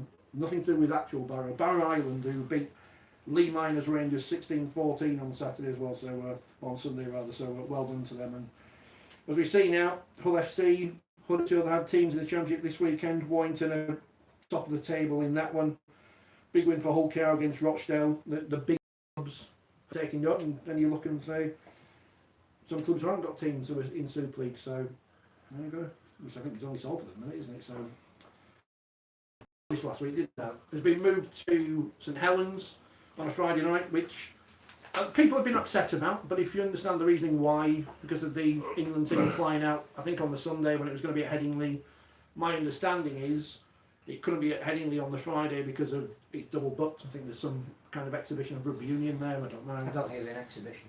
But there'll probably be more people watching the women's game there. It'd be fair to say. But if you can, if you can't, watch it in whichever way you can. That's all my notes this week. So I'll shut up for the next hour. Very good. By the way, the drawing of Ralph Rimmer on the front page of Forty20 is absolutely brilliant. It is brilliant. Very good. Very good whoever did that. Any more social media you want to dig out before we crack on? Broncos London saying we're saying things about London. We try to. Is that Rugby Sabuti? It is. Yeah. We are still going to play it one day. The table of tat. It's scruffy today. Shout A bit, out- we need some kind of The fence is sinking on the fund for our ground because it looks in a bit of disrepair and we need to get it We- done. we- got a big hole. Maybe we've been given an ultimatum that Yeah. Players are going to move out. Well, Wanna play unfortunately, somewhere else. if you've not seen the price of Sabita rugby sets on eBay, they cost about approximately, I don't know, £30,000 a week to buy. So But I'll tell you we'll what, have to move it to Dewsbury or something. well, I'm looking at the table attack, and I'm certainly looking at the place, and it just looks like watching Huddersfield where they play like that. What do we do? I'm clueless. I don't know what to do here. I don't have to score a try. It needs changing. We need this table attack to have plenty of vision and awareness. Come on, fellas. Let's have some enthusiasm about our table attack. Tell you what, studying come on, if Huddersfield had as much enthusiasm as you did getting stuck into them biscuits. Or if these Sabita players are enamored of it. Some of them look like the Catalans' defence on little Rob Hicks there. Bit harsh. Shout out to the Cookermonger Crackerjackers bringing rugby league to California. I think Wonky Donkey's made that up. I can't believe people make up teams. He said. He said His when t-shirt. the umpire on t-shirt. What about Valencia? Do we think they're going to be in League One in the near future? What about Liverpool? Red Star Belgrade. What happened to Liverpool? Why isn't it? Oh, anyway. Well, what's the plan for the sport as regards? Can I ask you if Ottawa had, was it 14 people that could pay Yes, single-handed pay 14 for the club? millionaires. Why are they not here yet? Well, we're not rushing. Don't rush. Eric says we've no need to rush. But why rush? Oh, you know, No need to rush. I've forgotten something because it's only just come through the email about the charts to see where we're big this week. Oh yeah. They've changed the things right on Apple Podcasts, so there's now a rugby category. All So right. we were actually as high as the second biggest rugby podcast in Great Britain at one point. But unfortunately now everyone's listening to the Super League's official podcast, so we're all screwed. But we are 7th and 18th in Australia. So I think that's all right. That's not bad. It Any says there's no rugby obscure channel, locations? Luxembourg. Love the rugby. We're big in Luxembourg. I can't remember what it was this week. It's some random country in the world. We were above Brian Moore's podcast, which I think is a badge of honour. It is. That, especially coming up to what's coming up. The Prediction of Super League podcast was as high as 23 in the episodes chart. That's actually quite impressive. Come on! And that's we're getting every prediction I right. know, we do for the Just think if we actually do what we're on about. I tell you what, if Simon Wolford saw you there were plenty of purpose in that, Mr. Wilson. Oh, I'm delighted. I I'm tell you delighted. what, he'll want you getting ripped in from there. Set an example Hey, on the training wants ladder. me to have a Actually, word. I'll tell you what, I'll get tell you, yourself yeah. ripped in. I was at Sunderland on Saturday, Oh, yeah, Sunderland yeah. Portsmouth, Yeah. and we had Kevin Bond used to play for both clubs. Yeah. I'll tell you what, if he'd have gone in the dressing room, there'd have been no problem with the motivation. He shook my hand, Did he frighten you? nearly broke my wrist. He was absolutely, he was pumped. You could tell he was ready to go, ready to go. Isn't he always Redknapp's right man, is it, Bondi, isn't it? No, it's not him. Different one. Oh, different right. one. Right. Was it right. John Bonds? One Kevin. Was he Kevin back? Kevin was John Bonson, yeah. He's Redknapp's right man, isn't he? No, it was a different one. Right. Last week's episode of this programme is currently 16th in the rugby charts. In Bulgaria. In Great Britain, it's the highest rating rugby league podcast. All the other ones are about that other one with the two extra people. Who's his highest podcast? That was Oh, can we stop? I don't like being nice to No. ourselves. That's what I know. we don't do that. Let's not We're blow our retweeting. Oh, praise. are we all giving it a bit of octopus? Anyway, Salford, bit of Salford Season's Killer. not over yet. Salford Killer 74, which sounds a bit threatening to me. Mark, you suggested when all the Salford players were leaving, they might not give their all. But it's not happened because they have pride in themselves and love to play for the coach and fans. Salford Killer 74, you are bang right.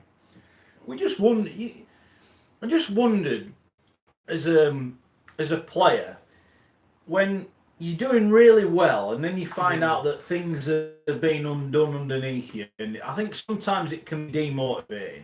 But I think short term, as we're finding with London, they all know they're all leaving. They've got a common goal to make a bit of history. And I think Exactly. Salford are the same. Exactly. I'll hold my hands up, and I make no bones about my predictions. They've cost me a few quid a few times. You sit back in Salford and they didn't win, and I've gone against them and they have won. I find them hard to get right. But what I will say, I watched Jackson Hastings. When he's on, he is one of the best players in the competition. I look at Josh Jones; he's phenomenal. The players are all in. I just wish Salford Killers that more Salford fans went to watch me. It breaks my heart. And I that go way, there. they The could stay noise, together. the noise is brilliant whenever you're there. There's only 2,500 heads. I'd love to go to that ground and watch that team play in front of 10,000. That would And be they're a all fortress. signing long-term contracts. That would be a fortress. Absolutely. So, But, did I get it? Did I get it wrong? I just questioned a couple of games whether they'd they could keep going mentally. Yeah, it's hard when your teammates are all leaving around you. Well, also, you know, it's not just Salford. We look at London. It's in all sport. Every player, doesn't matter who you're playing for. You're in the shop window every week because you want to perform week in and week out. And if you're playing for the Leicester club, you're hoping the big fish that will come from there. But also to even the Wigan players, you know, who have gone over to the NRL. George Williams put himself in the shop window, and now he's off to NRL. Those players are doing exactly the same. They can't go to any bigger club because of that, but they put themselves in the shop window week in and week out, season, because the NRL might come knocking, so they're going to get made. So everybody's putting themselves in the shop window. And what I will to say, be picked off. if I just say this about Jackson Hastings, I love him on social media. I see pictures of fans from Hull, from wherever he's been, he's there. Million selfies, signing autographs, giving his kit away. Yeah. He looks to me a guy that's I think he's reinvented himself as a person. I think he's found himself. He's found himself I as a think he's human extremely being. grateful to the opportunity that he's been given, and he's not going to let it go. And that's why the one thing he's not going to do, and maybe one of the reasons why Salford are what they are at the moment, is people like him have made a pledge to that club that he's going to leave on the highest possible note that he can. He knows he's going. He knows and also when it was rumoured he was going to go, I never thought he would go because I think he said, no, mate, I've signed for a year and I'm staying for a year. You know, and I think that'd have been the case where they'd have been bottom of the table and losing everything. Well, do you know what? That's not just showing respect for Salford. It's not just showing the professionalism what he is, but also it's showing the right attitude. You know, for Salford, for the opportunity, but also to what.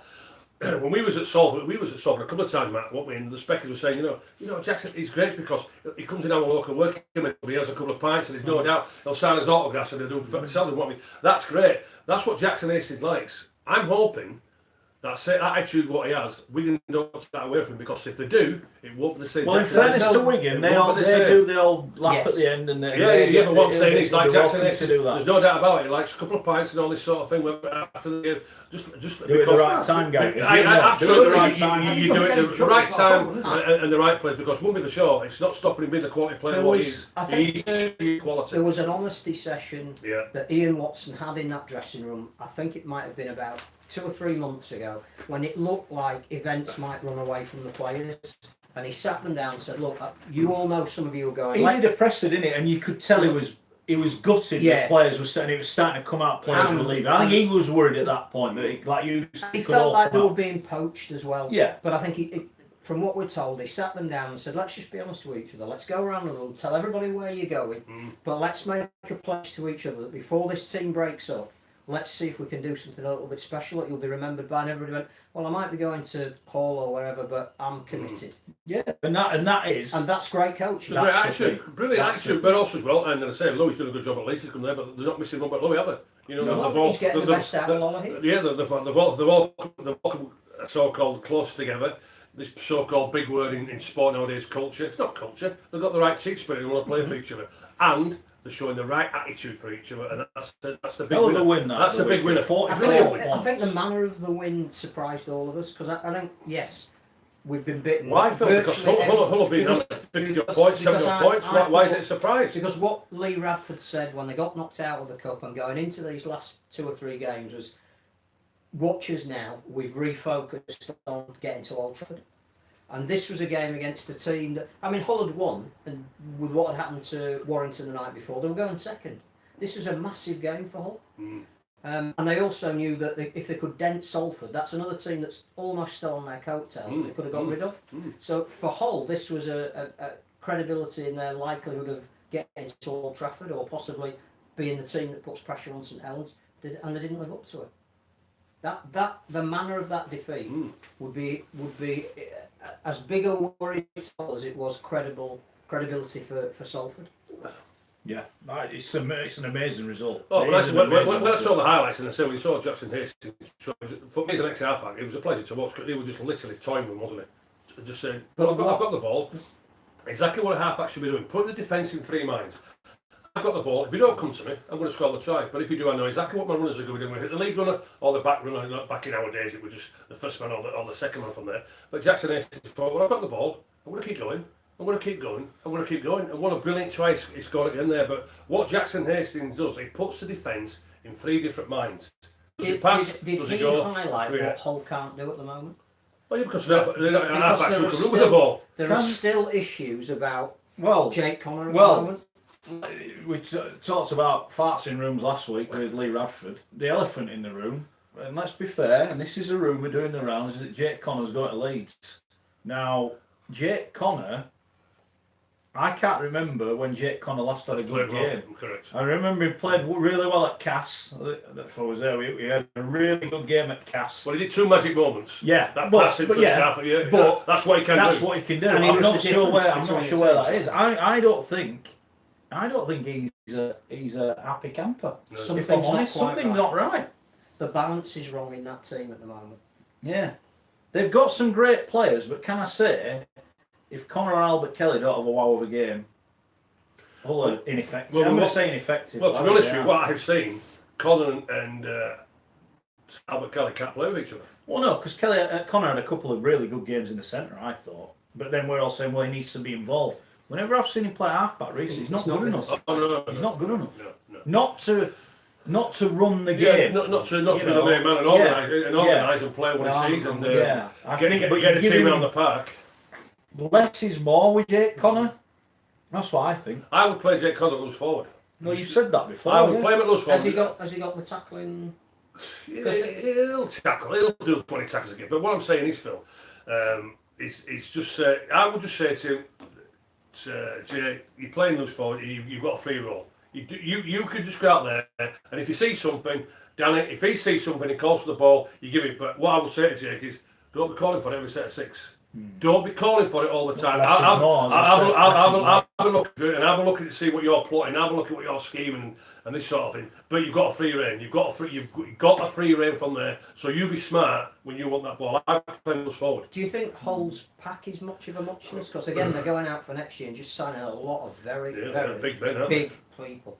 Well, I was Mainly worried at the Warriors. start of this year about Minicello, about Sika Manu, and I thought But they've got some play in them. Yeah, but I thought had they peaked, let's be fair, were they as good? Minicello's been great whenever I've seen him. He's had probably one of his best years. And I always think for a player, I always think this, when you know your time's coming to an end or you're leaving a club, I always think you do raise it a bit because it's the last time you're going to do this or the last time you're going to do that. And I think he's been great. Yeah. I know Manu's had quite a lot of injuries, but he's been good when I've seen him.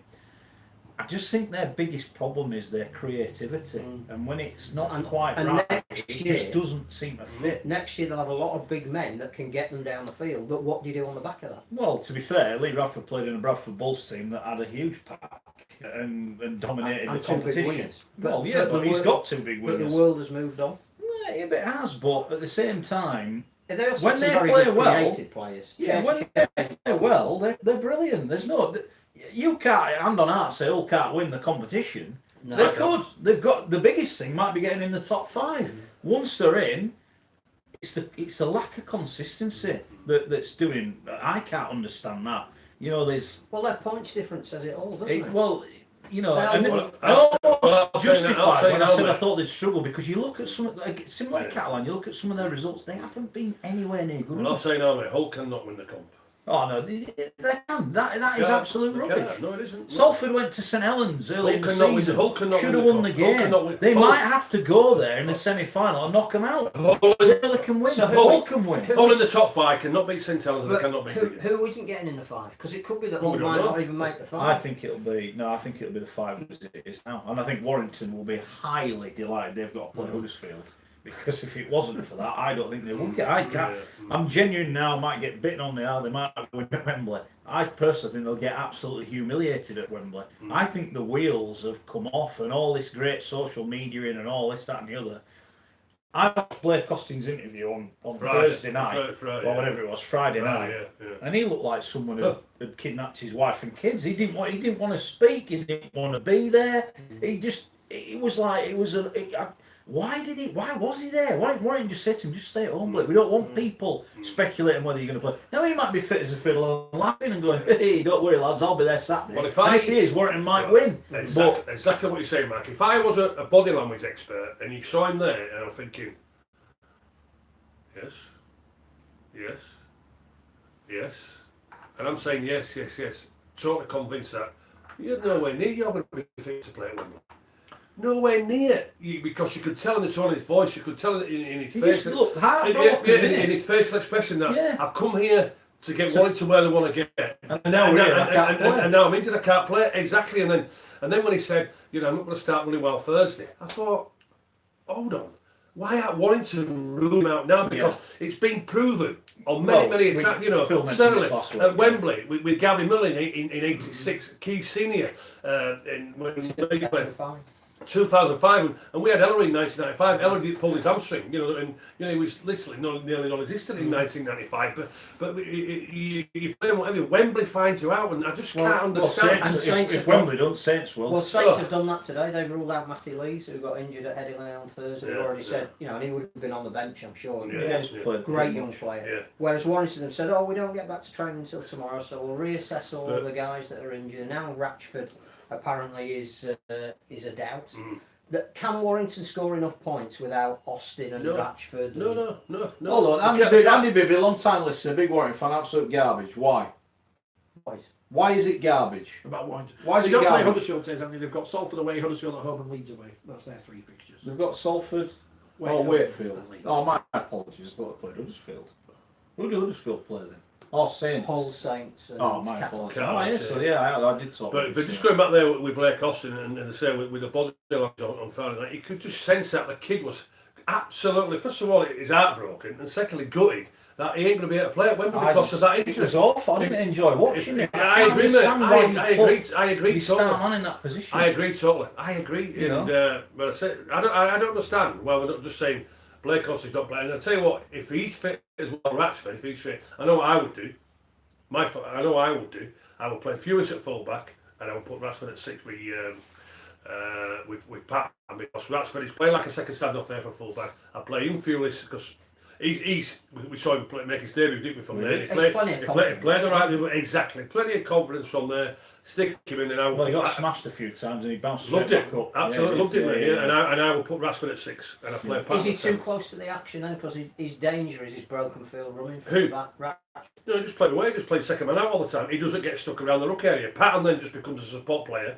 He becomes a support number 7. He'll have a little doubt now and then. But Rashford always plays second man out away from the ruck area. Well, Andy says he knows, and he's clearly saying Blake Austin will play. I'm not doubting Blake Austin will play. Will he be being but fit? Blake Austin fully fit and Blake Austin injured are 2 different things. And whatever else you can talk about, come back and say it. It's an open forum. Well, let me tell you this, and I know exactly, if Blake Austin played, I know exactly what I would be doing. Alex, Luke, you big men, just go straight. Yeah. Just go for it. Even if the first 5 sets, all you do is run it in. All he does is getting up and then his ankle, this sort of thing. Then when he gets the ball, first of all, when he gets the ball, he may not go into the tackle, but when he does get tackled, you just have a twist. You just have a twist from there. But what you do with Blake Austin, you send the big men to him all the time. If Blake Austin plays and he's fully fit, I am never playing Blake Austin at Cards again. Never, because he has got the biggest point. He just looked to. I didn't like to see it. As a fan, and I don't support Warrington. I couldn't care who wins. I want him to be fit. I want him to be playing. Of course we do. I want to watch him mesmerising runs and flicks. Of course we do. Whatever else. But if he plays to on be Saturday, 36 all and got a golden point, that's what I want. But if he plays on Saturday, he's not going to be able to do that. It's not. Can't see. Is it syndesmosis he's got? And I mean that. Which didn't exist Lots of until coaches, 6 weeks, etc. normally. And what's he been out 3 weeks? Yeah. I hope he plays. Fingers crossed. I hope you play. I really do. I hope you have a brilliant game. I hope he plays if he can do himself justice. Exactly. I hope he doesn't play with injections. Exactly. Yeah. Well, he's going to do it. You know what? After the game, if he does play, he won't play again for the rest of the season. That is Warrington. I just don't understand why they bought Matty Smith. I can't comprehend. What did you make of the game against Wigan? Wigan were superb in the first half, but couldn't back it up in the second half? Or was that Warrington defending with more intensity about them? I think what you've got to do is give Warrington a good team, even when they're missing a lot of players. They don't get beat by much. No, and they are. There's a certain level, a standard level there. And those lads are playing and might get a game at Wembley. There's players injured, there's players up for spots. Then a dig. I can't understand why that second try for Patton wasn't allowed. I mean, I wasn't listening to the commentary. I was watching it. I'm not going to lie. I was in the pub watching it on my iPad. I didn't have the commentary on. It looked a fair try to me. Had that try gone in, it's a different game. Didn't quite happen. The worry I have, and they're going to find this when they play the best defence in the competition on Saturday, they don't look to have quite enough creativity. No. That's the worry. That Where are is the the points coming from? Well, if Austin doesn't play, that's Well, exactly that, it. and that's And the if point. Rashford And- is a worry as well. Well, not only that, and Stefan, I know he's had his injury problems. I watched Stefan at Hull, and he was brilliant. He's not at that level. Darryl Clark, not quite at that level. That's the thing, And players are allowed to have a. And when I'm talking about a dip in form, I might mean 90% instead of 100%. But when it shows when you're that good. When you're not quite at your best, it shows, and that's the worry I have. Well, I just think they've been a bit lucky, Warrington. I think that Warrington's big chance on Saturday is that being overwhelming favourites will face St Helens But what we saw on Thursday night at Headingley, no matter who pulls on that St Helens shirt at the moment, and there were 7 of their likely 17 at Wembley who didn't play. The processes that Holbrook has got them playing to, the speed with which they all come into that team and play, and I mean, I don't know who's going to be man of steel, none of us do, but if it isn't Johnny Lomax, I'll be amazed. He's unbelievable. The way I he just is watched playing the at game moment. on Leeds, and I wonder if Cuthbertson don't drop that ball at the end of the second half, at the first half, and I just wonder if Justin Holbrook said to his team, "Look, fellas, let's just get through tonight. I'm not, let's just get the job done, get out of here." But when they went level at the break, I think at half time he thought, "Right, fellas, we're here now, let's just do it." And for 20 minutes they thought, "You know what, we're having this." And they had it, and they took it away. Absolutely. And that's the worry I have for Warrington. There were a couple of times earlier in the season we said about Saints, they've got in front and they've messed about a bit, they've wasted opportunities. Just overplayed, yeah. I genuinely can see one of the best performances we've seen for a long time coming. And you know what? They're that good, I want them to do it. They've waited 11 years to get back to a place that was They're 16 points clear, Phil. But they're Warrington are closer to the bottom than the outer. not only are they 16 points clear, but most of what we've talked about every week is that any team can beat anybody in the league apart from St Helens. It's not London just have that beaten they're, them twice. it's Don't not tell Sid, whatever you do, don't tell it's Sid. not just that they're I'm clear. worried. It's Well, that he's been getting hammered, hasn't he? Just to score a side Has he? here. He got some horrible comment about him. Who, Sid? Our mate Sid, yeah. we like. We do like Sid, yeah. So hopefully he gets to the Get bottom off of that Sid's as well. back. Disgusting. But I was just very, very impressed on Thursday night with no matter who the players are. Justin Holbrook has got them playing it in a certain manner and style. There were guys out there who were playing for bench spots. The classic example for me was Kyle Amor.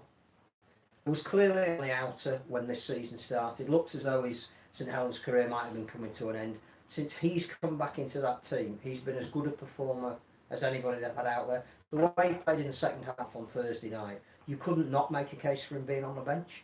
And I think that Well, he's been challenged, Phil. he's been, He's been challenged, and he saw, instead of sulking, he thought, Yeah, "Sod exactly. this, I'll play it. You got- I'm going you to got- go away you and got- get fitter and come back You and got have to a kick on go." the backside of Yeah. Casey and say, "Listen, if you want to go find another club, go find another club." And Kyle, again, it's that attitude. "Oh, I'm going to prove to you that I want to stay at Saints. I'm going to prove to you. I'm good enough to be a St Helens these player." young kids that are coming Absolutely, absolutely. Warrington are going to get wallops on Saturday.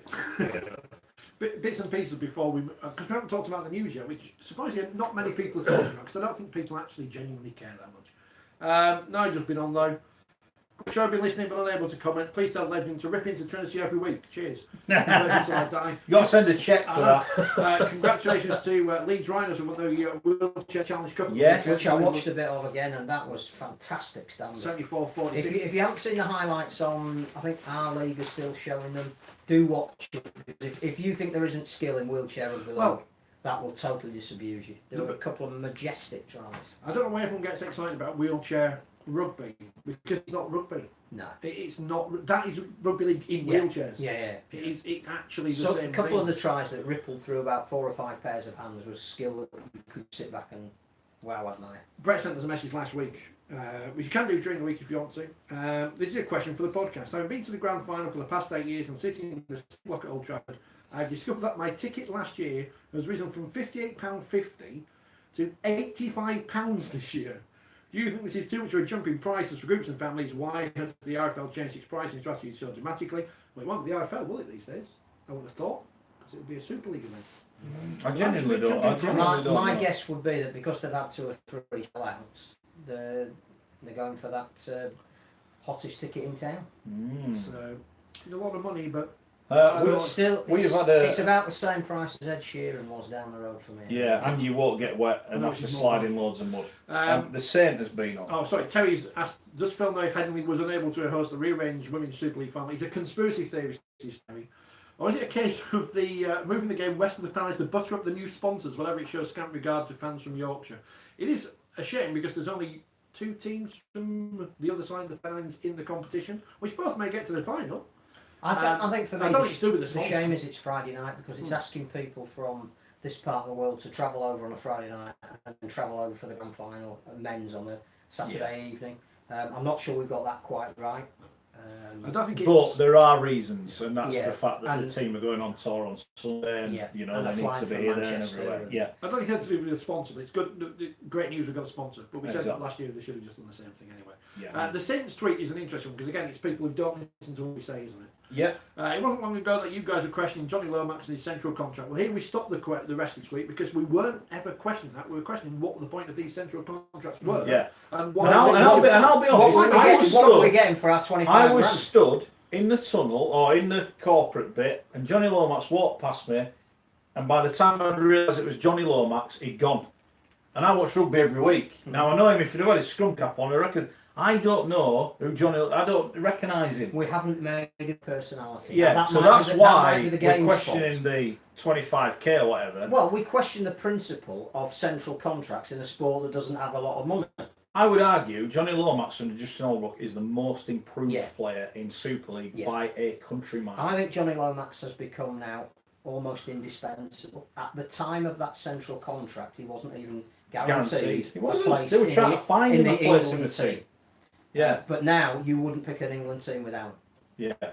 There you go. So Did we ever most get- improved, wonderful player, brilliant. And my Looking mum's forward still. to watching him play. And if he plays on the big stage like he's been playing, certainly the last month, then we should all be down when we're going. This is a real talent. As a sport, have we got £25,000 worth of publicity out of him, or any of the other Well, players? what's going to happen with that now? Well, The Mark Van RFL Lincoln aren't got one, paying didn't it. he? This is. I mean, look, these are questions that need asking. That's a question that needs asking, in the same as there's 100 questions that need asking about a team moving out of their home ground that haven't been asked. This is the bit where Scott can read the paper for a bit. 'Cause Oh, He's No, we reading almost his own need- column. we almost need to. he's reading his own Listen to what quotes. he You said. don't know what's in it. He's just realised he's given Matty Lees an 8 and he's not playing. Crossing off, you have to put another one in. I got Ben Murdoch Salads. This is a bit more motivational. Ben Murdoch Salads. He gets a 7 out of 10. He makes an impact in short bursts, but Saints won't win it by him. He's a bit too lazy for Did, that. did, He's did a you bit see too the lazy stats for. that were quite? I don't know if I haven't looked in the paper. He's a bit too He's lazy. fact- one of the quickest. He's a bit No, too that lazy isn't for the me. stat that I was referring to. I'm quick over a short distance It as well. was, the speed you went down when you fell over in Leeds was phenomenal. We were in that bus crash earlier. Are the stats in here from the? I haven't had a look, but someone tweeted it on about his yards. Someone asked as well. 17 yards in the game. That's what he carried, 17 metres. Who's that? Ben Murdoch himself. Now that might not be right. How many carries was that? Not a lot. And I do have a question of his output. Is that his output is nowhere near where it was at Salford. Nowhere near. But he is very quick. I'll tell you why. It was very quick. That came out Because- this week. We because all- I get that. did a performance analysis, which I think Yeah. people read about in various Yeah, outlets. And But listen, let's get real about it. You know, when you look at when I say about players being a journeyman, he's in the comfort zone and he's happy being in the comfort But zone. Darryl Simple as Clark was quicker than any Premiership footballer.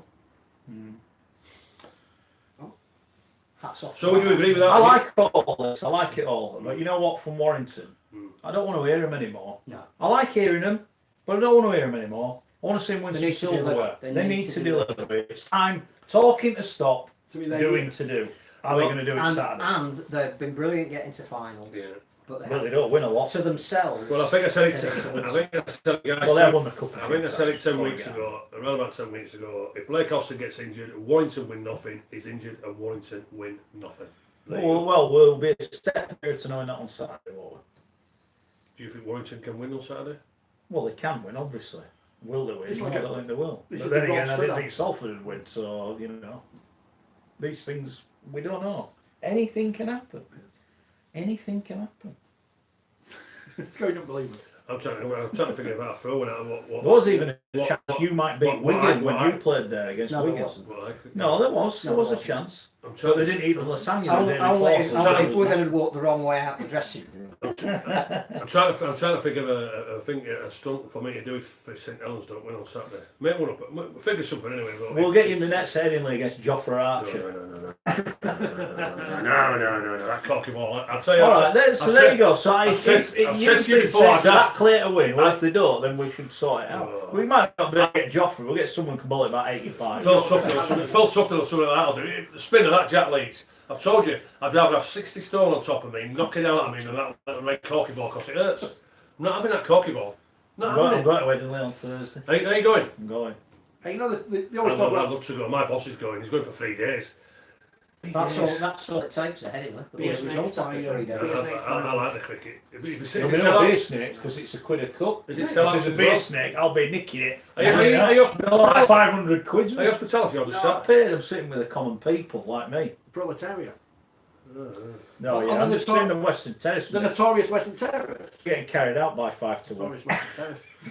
I'd love to be there, yeah. Oh no, that corky ball, I'm not having that corky ball. See, so there you go. So there is a chance Saints could lose if they want. You'd say, yeah, I'll do that, no problem. I tell you what was great. I'd love to Well, see well, it. all right then, right then. Yeah. Right, If well, Steve Smith, the best player in the world, can't deal with it, I'm pretty sure. if Saints get beat on Saturday, sort it out and I'll face the ball from Joffrey Archer. Well, we might not be able we to get can Joffrey, sort it but we'll out. get some. We'll get. Oh, you had to We'll just use a machine and put it on 100. I think a very good friend of the show just happens to be the media guy at England Cricket. I think I think you want me to get concussed and that's it, don't you? See you later. We'll get him the ball. No off return. five. no hell. No return. Yeah, like Brian I Close. thought you were my mate, Phil.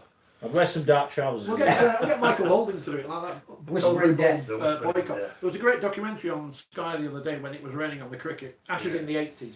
Yeah. And Bob Willis is on there saying, you know, the spirit of cricket, everyone shakes hands, everyone's friends, everything. Pretty much coming out on the telly saying the Australian umpires in the 80s completely biased. I tell you what Go though, on, Bob. I tell you what though, because Bob and you know I love watching all different sports and listening to the export. And I tell you what, Shane Warne sensation. Shane The whole Warne. cricket thing. The whole. The whole thing, Bumble's good, but Shane They're all Warne, brilliant. from the cricket or whatever, I love watching him. Like Shane Warne and Ian Beaufort, both was my inspiration. Him and Severiano Ballesteros, because they were maverick sportsmen. But Shane Warne, when you listen to him talk, you listen because he was one of the guys where if you tell me I can't have a beer, I'm having a beer. You know, and he's a smoker, which I don't encourage one little bit. But Warne was just quite simple, you know, just leave me as I am. Leave me as I am, and I'll exactly deliver what you want to deliver. And his record speaks for Well, itself. his first ball in Test cricket was Yeah, quite that might get him one. But when you listen, I absolutely love listening to them because they do things with a smile on their face, and the greats what they are, they always had that one little thing, the right attitude, not just for themselves, but for the team. As Alan Partridge, the great Alan Partridge, once described Severiano Ballesteros as the great combination of the grace of a ballerina and the cold heart of another word beginning with B. And I think it's a word that most people describe Stoney as, to be honest.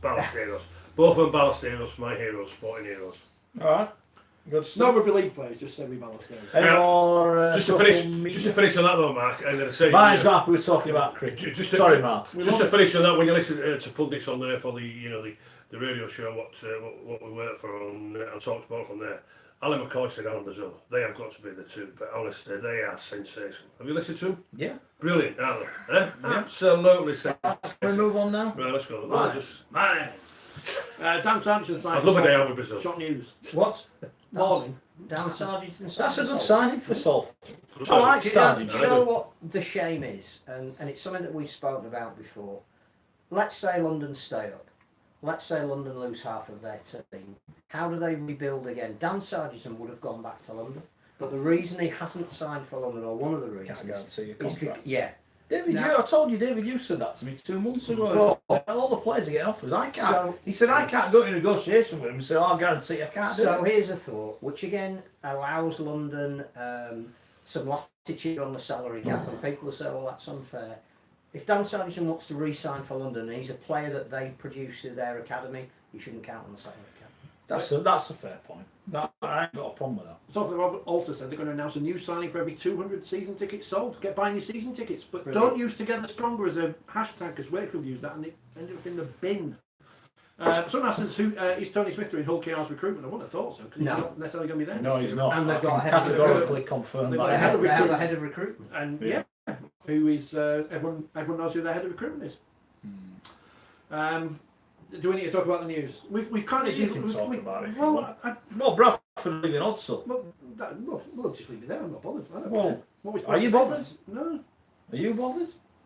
Come on, no, you want to talk about it. You said No. something a minute ago, which was about Bradford and the pack and the team that Lee Bradford played in, and something about the time has moved on, and that is the key phrase. The only thing I would say is that there are more unanswered questions than any clarity we've heard in any official statement or interview that's been done. And what I would say is that one of the things that is being missed at the moment, and that there are so many holes in the argument about where responsibility lies for who owns the lease for Odsall Stadium, who's going to make the decision about whether Bradford can leave that, why was it bought in the first place. I think we had a chat earlier in the week that this isn't a story that starts this week with Andrew Chalmers. This is an investigation that needs to go back to 2005, and there are so many holes in the answers that are out there. One thing I would say is if Bradford do not make the top 5 this year, and it's out of their hands, they can win the last 2 games, it still might not be enough. Are they going part-time next season? Now, if they are, that almost determines why they need to leave Odsall and lower their cost base. None of that has been mentioned in any of the statements that I've seen. And Can you go part time when you're selling your season tickets based on the tagline Destination Super League? well, Well, we don't know. I mean, look, the League Express have got an interview with him, and he says, look, the budget is the same as this year. Now, we know, we've been told, at the start of the season, the Bradford budget was the second biggest in Super League. It was the second biggest in the Championship. So the question is, why have they not got in the top 5? Or at the minute they're not. They might well get in yet. They only just cramped promotion to the Championship. I think there's 2 things about that video that is destination. I've not seen it, so I can't comment. One, it assumes that they're not going to be in Super League this year, so they've already reconciled themselves to the fact that they're, even if they make the playoffs, they don't think they're going to be promoted. The other thing is, if you're going to make a video about what you plan on doing next year, and you bring it out the day after you've announced you're not going to be playing at Odsall, at least mention that in your video. There is no we are playing at Dewsbury. There's too many holes in it at the moment to even pass judgment on what's happened. There's a very interesting decision that the board of the RFL need to make next Friday. They meet in London before the Challenge Cup final. On the agenda is, are they going to allow Bradford to play? They will. They will. They can't stand in their way because there's a huge conflict of interest. Well, exactly. So they can't. They're going to have to let them go. Now that really, and Mr. Chalmers makes the point in here, right? And this is a problem the RFL have got, and this is a problem that's been raised to me: is you can't just leave that place open. No, absolutely. They've then got He's got to take responsibility someone's going to have to pay for securing the sites. Yeah, and it's going to be the RFL. And I was quoted at least 10 grand a month. The other 10 thing grand a month they're going to about have to that, spend on it, and that's just to let it ruin. and it's very easy for Mr. Chalmers to say we'll be moving back in the city in 2 to 4 years, That's without any detail of how you're going to do that. That's the big problem, isn't it? The club on the accounts, they haven't posted their accounts for last year, but on the last accounts they lost over £500,000. Absolutely. I've spoken to Which is why the wage I've bill spoken is to what it is. people in and around the club. That's the expectation of what they're going to lose again this year or last year. Goodness knows what they've lost this year because they have got a very good squad. They spent a lot of money on it. No one can question that. They're losing a lot of money now. The big issue I have with this is he's paid this 400 grand that it's costing him for 3 years. Why, when he bought the club, did he say Create the club. Sorry, create Brand a new new club? brand new entity. Did he not say, yeah, that's fine, but we're not playing We're not here. playing. We've got a Dewsbury, we're not playing here. Because they thought they'd be in Super League. So therefore, the next question is, why was he said openly, I didn't sign the agreement, so the old agreement has run out, or whatever the agreement has run out, that's why he can leave. The RFL have confirmed that they are free to leave, there's no agreement in place, they don't have to pay the rent next year. Why was he allowed to have the club and not sign that lease? It's another Is someone at the RFL going to be sacked due to gross incompetence that they've Well- been allowed to take over the club? That's why that the issue is more than just Bradford leaving Odsal. Yeah. Look, I'm not happy about it, but if he's putting $500,000 a year in, which we believe he is, Or somebody. or someone is paying for him, then it is his right to say, I'm not paying it. But I just don't agree why you pay it for 3 years and then go, I'm not doing it anymore. Because they haven't achieved what they wanted to achieve on the field in that 3 years. But what, they were never going to get in Super League in 3 years. Well, no, they couldn't, because the first year they were on -12, Well, so they're not the, going to go down. the first mistake that the governing body made was not putting them in League One that first year. We said at the time. Is it fair to say, right? Is this fair to say in defence of Bradford, right? They obviously they got a financial difficulty. We all know that.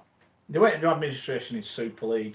They got fined half the Sky money, Yeah. which basically condemned them to Which relegation. was a disastrous So decision. they've been fined the That was points. pure selfishness. They've from been the other fined the Super League. points, and then they got half the money taken Yeah, off them. which was no So justification. That was no clean break, despite the fact that they went to admin. That was no clean break. They go down. Mark Green tried, first home. Well, they went down, didn't they, under Green eventually. Green bankrolls a return again, paid for the squad. The squad was good enough.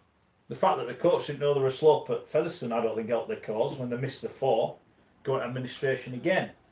Get 5 points again, which then means that they're going to struggle again. Mhm. So they get new owner, Mr. Chalmers takes over. You're on -12 points and you're staying in the championship because it's better for everyone in the championship. Yeah. That you're there. It's not better for you, but it's better for us.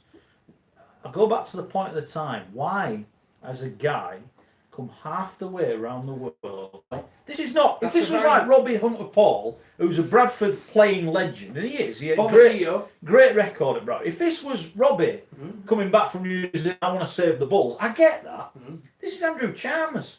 He's got no affinity to Bradford. He's got no reason to come to Bradford. Let's be fair. I live in Bradford. If I lived in New Zealand, I would Bradford and look at the length of the grass. They can't even afford to get the grass cut in Bradford half the time, right? Because the skin. So why are they going to build you a new stadium? More importantly, why should they build you a new stadium? It's not their fault. You didn't have to take on the lease at Bradford. You didn't sign it, the lease at Odsal. So why have you committed to spending all this money? You're never, ever going to get that money back. So is there an option why are you doing it? that suits everybody, which includes Bradford Council, who own the stadium, the RFL, who still have a lease but no tenant, and Bradford Bulls, who don't want to move out of Bradford, no matter what option Dewsbury is? Is there a compromise deal whereby Odsal gets developed as a housing estate and the Richard Dunn Sports Centre gets built as a new stadium that holds 10,000 people that doesn't cost the Bulls anything, but the developer pays for that as part of the buying the site of Odsal Yeah, to turn? it's a big site. You know, they've built a lot of houses in it. So I've said this Well, before. that's the thing, that Well, why don't Bradford just stay at Odsal and just use the main stand that holds 5,000 people and just use the Coral stand for their corporate hospitality? They don't get more than 5,000. All right, people go the digging sleeves. One off. They ain't One gonna, off. they They ain't didn't gonna, get. How many times have we got over 5,000 this season? Not many. Well, their corporate revenue will drop alarmingly by moving to Dewsbury. Yeah, look, I don't At get the it. very least, they've got a share. I don't get it. It's like it's a big story. No one's asking any questions again. No Just- one's asking any questions. And that's partly because there are too many questions. Sometimes you can't see the wood for the trees. I just don't. I don't like it. His motive for I'll use the term acquiring the club. Why would you come half the way around the world to give away half a Well, million and I quid a still year? think that has got something to do with the fact that the RFL at the time owned the lease to that ground and needed somebody running the club who was their man. And at the moment, So you're saying he's an RFL man? I think that at the time he was appointed, there was a vested interest within the RFL to make sure that that lease that they owned was properly serviced by having rugby league at Odsal. Now, whether that's changed because some certain people aren't at the RFL anymore, I'm not sure. I suspect all of that needs properly investigating. The relationship between the RFL buying the lease in the first place was never questioned enough. It was almost accepted that But because it was an iconic I would venue- argue though, and this is a serious point. I mean, this is in fairness to the RFL. If they've been paying 72 grand a year, when did they buy it? 2012. 7 years, 72 grand, 490 grand, or just over 500 grand. So they've nearly got their money back already. Has it been paid? We've got to assume it has. I've been told it has. Right, so we'll go on that. And then Chalmers said it has. Look, he said I got 75 grand last year and 72 grand went to the RFL. So it's been paid. So they've nearly got their money back and they're still on this asset. Let's not kid anyone. That is valuable. It might not be valuable to the Bulls because they can't afford to get it where they need. That's still got a value. So the RFL are going to be all right. The big question is, are the RFL going to have the minerals to say, all right, you're going, but we'll sell it. You're not coming back. We'll sell it. That's the point that I made. That when they bought it, it was to preserve the venue for rugby league. Do the RFL now have to revisit Odsal and say, look, the only thing we can do is sell that site? Yeah, we've got to sell it. But we want an assurance from the developer that is buying it in concert with the council who do all the planning permission that Bradford get a stadium out of it and we get to give all of our clubs 20 grand. Yeah, that's a possible. That's a possible. I think there's agendas other than what we've been seeing. Well, apparently I've got an agenda and I want to see them closed down, so... Have you? Good luck, you know. I don't want to see any team closed down, and it's like I said at the start of the year about Widnes, and I'll say it again now about Bradford, because we'll get to the point again where the begging ball comes out and people... We've been here before. I just don't think the right questions are being asked. We're all reporting on what's being said, but we're not asking the questions that need to be asked. It upsets me. It upsets me because I think it. And I said this to Nigel Wood when I met him and we had that briefing. I just said this isn't, I told him this isn't right, and I don't think it is right. I think when the truth comes out, and it will eventually, then it'll cause a major ruction in the game. Yes. And somebody has to be held accountable. As David says, they should never have taken on the Bulls' name, which is true, and we said that at the time, and that's why they had the whole case with the ex-employees, because you can't just be the same club, even though you are using every single asset. And we said that. But then again, had they not, they would have gone straight into League One. And maybe now they might have been in Super League. Exactly. So, and that's where I don't think the club has had a clean slate. And people say, oh, got it liquidated, they'd have to pay all the bills. Yeah, but the guy's inherited a club that's going to get relegated. It's almost, you might as well have fined him out. Give us $500,000, we'll put you in League One. But that's why, as a businessman, you wouldn't have accepted. Exactly. And so why did he accept some terms and not the others? Well, and that's what doesn't ring true. Speaking of businessmen, and as mentioned by Mr. Chalmers in his piece in the paper, it's interesting that some businessmen connected to rugby league clubs may have an interest in purchasing the lease to Odsal. It's got a value, that's why. It's got a value. We've done that, haven't we? I wish we hadn't done really, because I just don't like the situation. I'm not a Bradford fan anymore. The club I supported went bust. And it's not a black and white issue. There are so many, I would almost use the word nefarious elements to what's happened since 2005. The whole thing needs proper investigation. If only Panorama were interested in it. People should read Ross Heppenstall's piece. That gives you the timeline about the Bulls and the history, which is fascinating. There. And June 2012. there you go. The ruining of the Bulls. That's where it started. The questions were asked, and we're 7 years down the line, and we haven't had the answers. They're no better off, are they? No. They're no better off.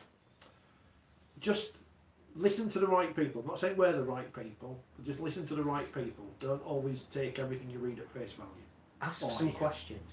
Because some people will. Yeah, but if you ask the questions for we get the truthful answers, you won't get it. But if you don't ask the questions, you never. Yeah, but when the truth inevitably comes out, the people that be stood there with their fingers in their ears will look very silly. Do you think it will do, mate? Yes. Are you sure? Yes. I think there's a lot of things that are going to come out. Yeah. Well, a lot of things that are going to happen in the next 12 months. There's too much money at stake now. It's all of a sudden it has got a little bit more serious and there are more people involved. So you don't think it may become a blame game? It was your fault, your fault. Oh, I've no doubt it will be. I've no doubt it will be. Everyone will get their share of the blame, and rightly so. Including the Super League clubs at the time that decided to penalise Bradford financially. Well, it's all a mess. But it's been that mess. We want since Bradford in 2005. Super the problem is, Well, let's look at this in a different way. It takes them to Dewsbury. The crowds will go down. That is a fact. The crowds will go down, and the crowds are sliding anyway. So it's all right. He's put his budgets in. He's put his budgets in surely based on their income now or whatever. He'll argue he'll save money. He'll lose money, and they'll be in the same situation. And that's the problem. The club hasn't got enough money. And if you say that we are going to relocate within 2 to 4 years without a plan, in 2 to 4 years it could be too late. I tell you what, Dewsbury would be happy though, won't Extra cash, yeah. they? I'll be interested to see. I don't know how much it is to get into Dewsbury. I'll be interested to see if 1 week to go to the Tetler Stadium it's 28 quid, and the week after it's 20 quid. I wonder how you can justify that when the two teams are in the same division. Jason says, in 10 years will rugby be gone in Bradford? No, because there will always be people passionate enough to keep a club name, history, whatever going, which is why I always said at the time when the first issues happened that I was really annoyed that the media coverage was we have to save the Bulls, and here's Stuart Fielding selling his medals and Jamie Peacock selling his shirt or whatever, to set it on fire in a bin because Bradford are still there. And if this Bradford Bulls goes bust, another Bradford. If you'd have said to all those guys, this is where they'll be in 7 years, they'd have gone sod off. I'm not giving my medals away for that. Rightly so. They've got a big test, haven't they? When is it Sheffield they're playing in a couple of weeks? The final game at Old Salt. If that's not a sellout, where's the support from the people of Bradford? And the people of Bradford have done enough, mate. Yeah. And the people, it's like fun stuff, isn't it? Yeah, right, come on, prediction time. We've got lots to predict, haven't we? Yes. Was it who said about the Scully? Toby. Toby, yeah. Yeah. What's If Saints lose on Saturday, you've got to wear a shirt with Doug Lawton's face on it for the show. Not a chance. Archie. Not a chance. That or face Joffrey Archer. I'd rather face off for Archer. Would you wear a helmet or one of them big floppy hats like the West Indian lads used to wear? I was up the back, I love picking it. Still hurt you. And a box. Well, if you actually got tight enough down behind your pads, you'd be alright, wouldn't you? Nothing whatsoever with Doug Lawton. Right, Challenge Cup final on Saturday. St Helens against Warrington, Gary Schofield. Yes, so we've mentioned it regarding the Blake Austin situation, but it's all about St Helens and it's all about hard money for Saints because Warrington cannot beat Saints because the St Helens pack is too big, too strong, too mobile. Can I ask you a question, Gary? Yes. Do you think Blake Austin will play? That's your first prediction. Will Austin play, yes or no? I don't think he will. You don't think he will? Right, I saw on Friday, I don't think he will. Okay. No. And then the halfbacks, certainly the way Lomax and Field fires, that combination, that balance, exactly what I want to see in a halfback partnership from there after the great work the forwards will do. And you look at the outside backs, Lachlan Coote, looks like he's going to play from there. He's brought a new dimension to it, team player, plenty of pace, loves scoring tries, they'll get it through the creativity. And I think this is just going to be a one-team victory. Easy. I just don't think Warrington can get anywhere near St Helens, and it's going to be easy. And I'm going St Helens by 24 points. And my Lansdowne Trophy winner, Tommy Makinson, I think he's going to get a hat-trick. I think there's only one thing that can beat St Helens, and that's St Helens. I think if they succumb to the pressure of being overwhelming favourites, being back at Wembley for the first time for 11 years, being on a stage where Justin Holbrook's leaving, their performances this year deserve silverware. If that all gets to them and they don't play the way they've been playing, they can be beaten. If Warrington will conversely say, we've got nothing to lose here, no matter who's playing for us, let's go out and cause some havoc, they could win it. But I just think the confirmation for me came last Thursday night that it doesn't actually matter who St Helens play. I think the systems that they're playing at the moment, the manner in which Holbrook has got everybody working towards the common goal, that they will win it. That the young players that will come off the bench will not only maintain but might even increase the level of intensity. And I'm not sure that Warrington have got players coming off the bench that can do that. If they're patient, if they play to their strengths. And in some ways, I actually want them to win it because I've so enjoyed what St Helens have done this year. I think you don't deserve anything, you have to go out and win it. Yeah. But I think it would be great for that club to get the reward that I think their performances this year deserve, and I'd like to see them win on the biggest stage. Does Austin play? I think they've got a real dilemma. I'm not sure they can win if he doesn't, because I don't see how they score points. If he isn't fit, he's a liability if he does. I'd be tempted if I was Steve Price and I knew he wasn't going to play, to announce tomorrow that he's not playing. Invest in the guys who will be playing, whoever that is, and just say, go out there and do your best, guys. I wouldn't leave it till Thursday or Friday. I think the last person that we saw do that was Castleford when they played Leeds in 2014, and they spent so much time would Hubie play, would Hubie not play, that even when he did play, the pressure on him was too great to do something. and it became a weak link in that the team suffered because we were waiting on the individual. If it was me and he wasn't going to play, don't wait till a fitness test on Friday. Okay, man of the match. I have a feeling I'd like it to be Lomax because I was just enjoying the way that he plays, but I've just got a feeling that this might be James Roby's last hurrah. He's the only player from that team that has played at Wembley before.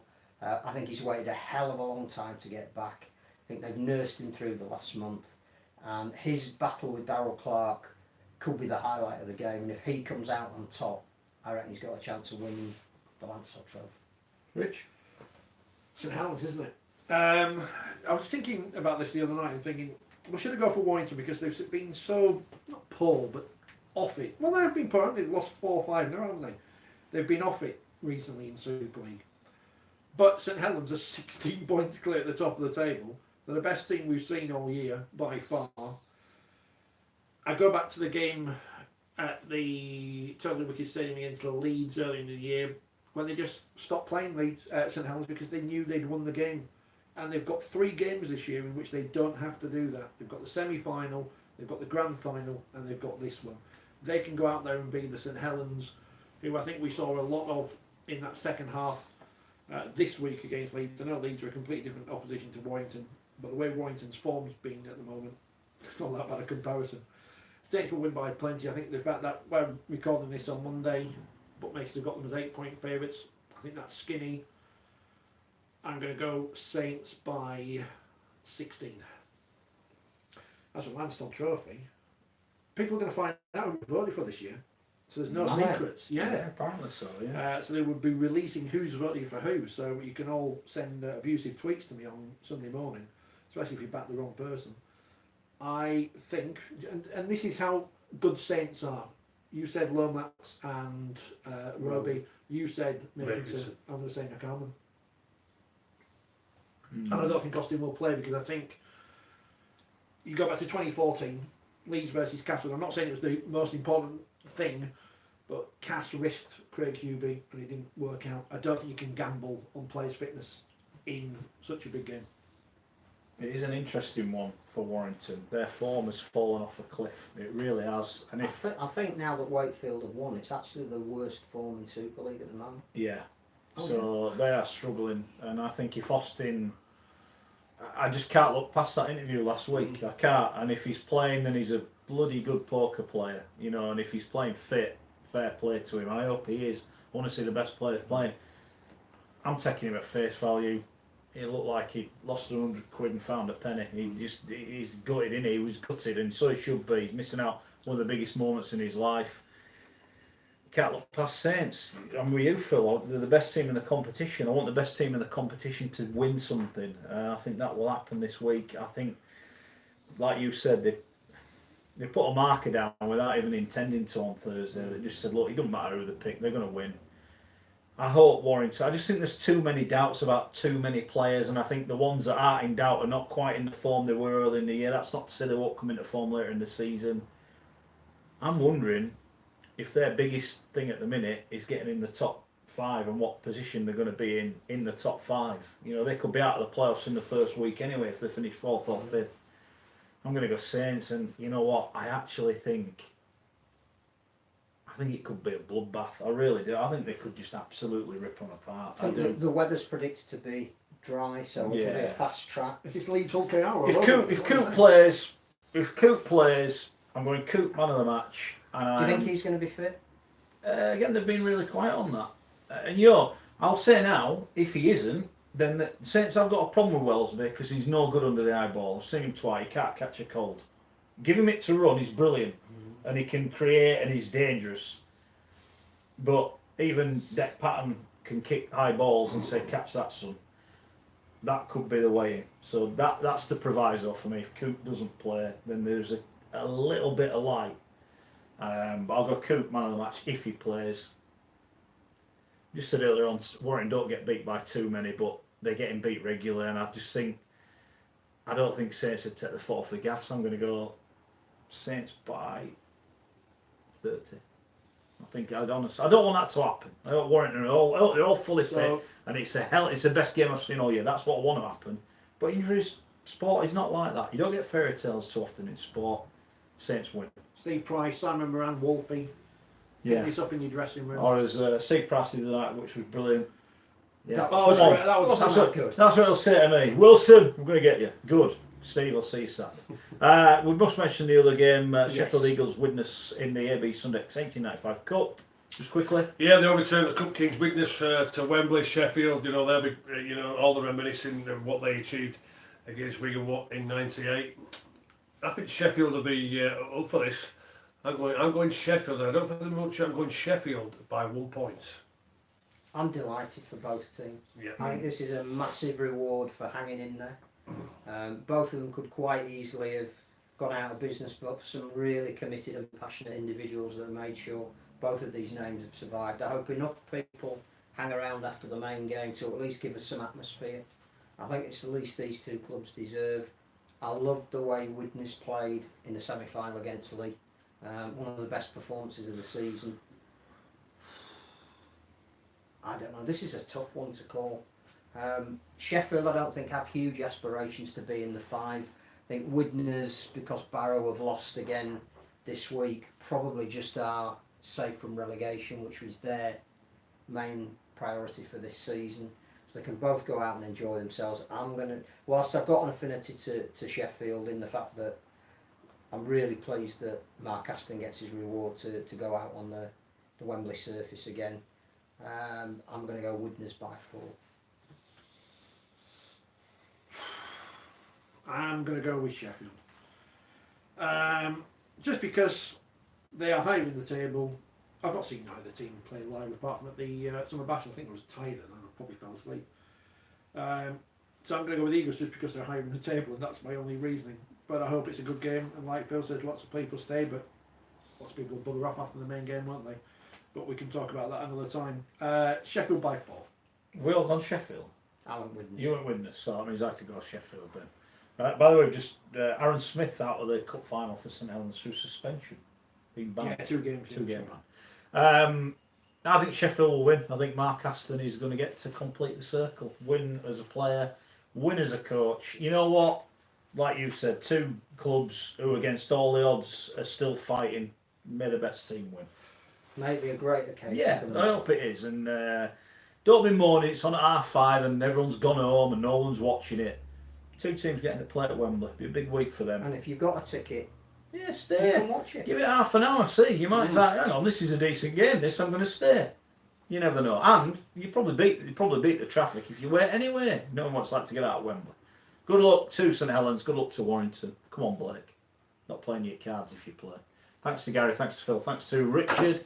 Thanks to everyone who downloads the podcast. Thousands of you doing it. We do appreciate each and every one of you. We will be back live from Wembley, I think, aren't we, this week? Yes. We'll see you then. I'm going to ring Joffrey. Joffrey.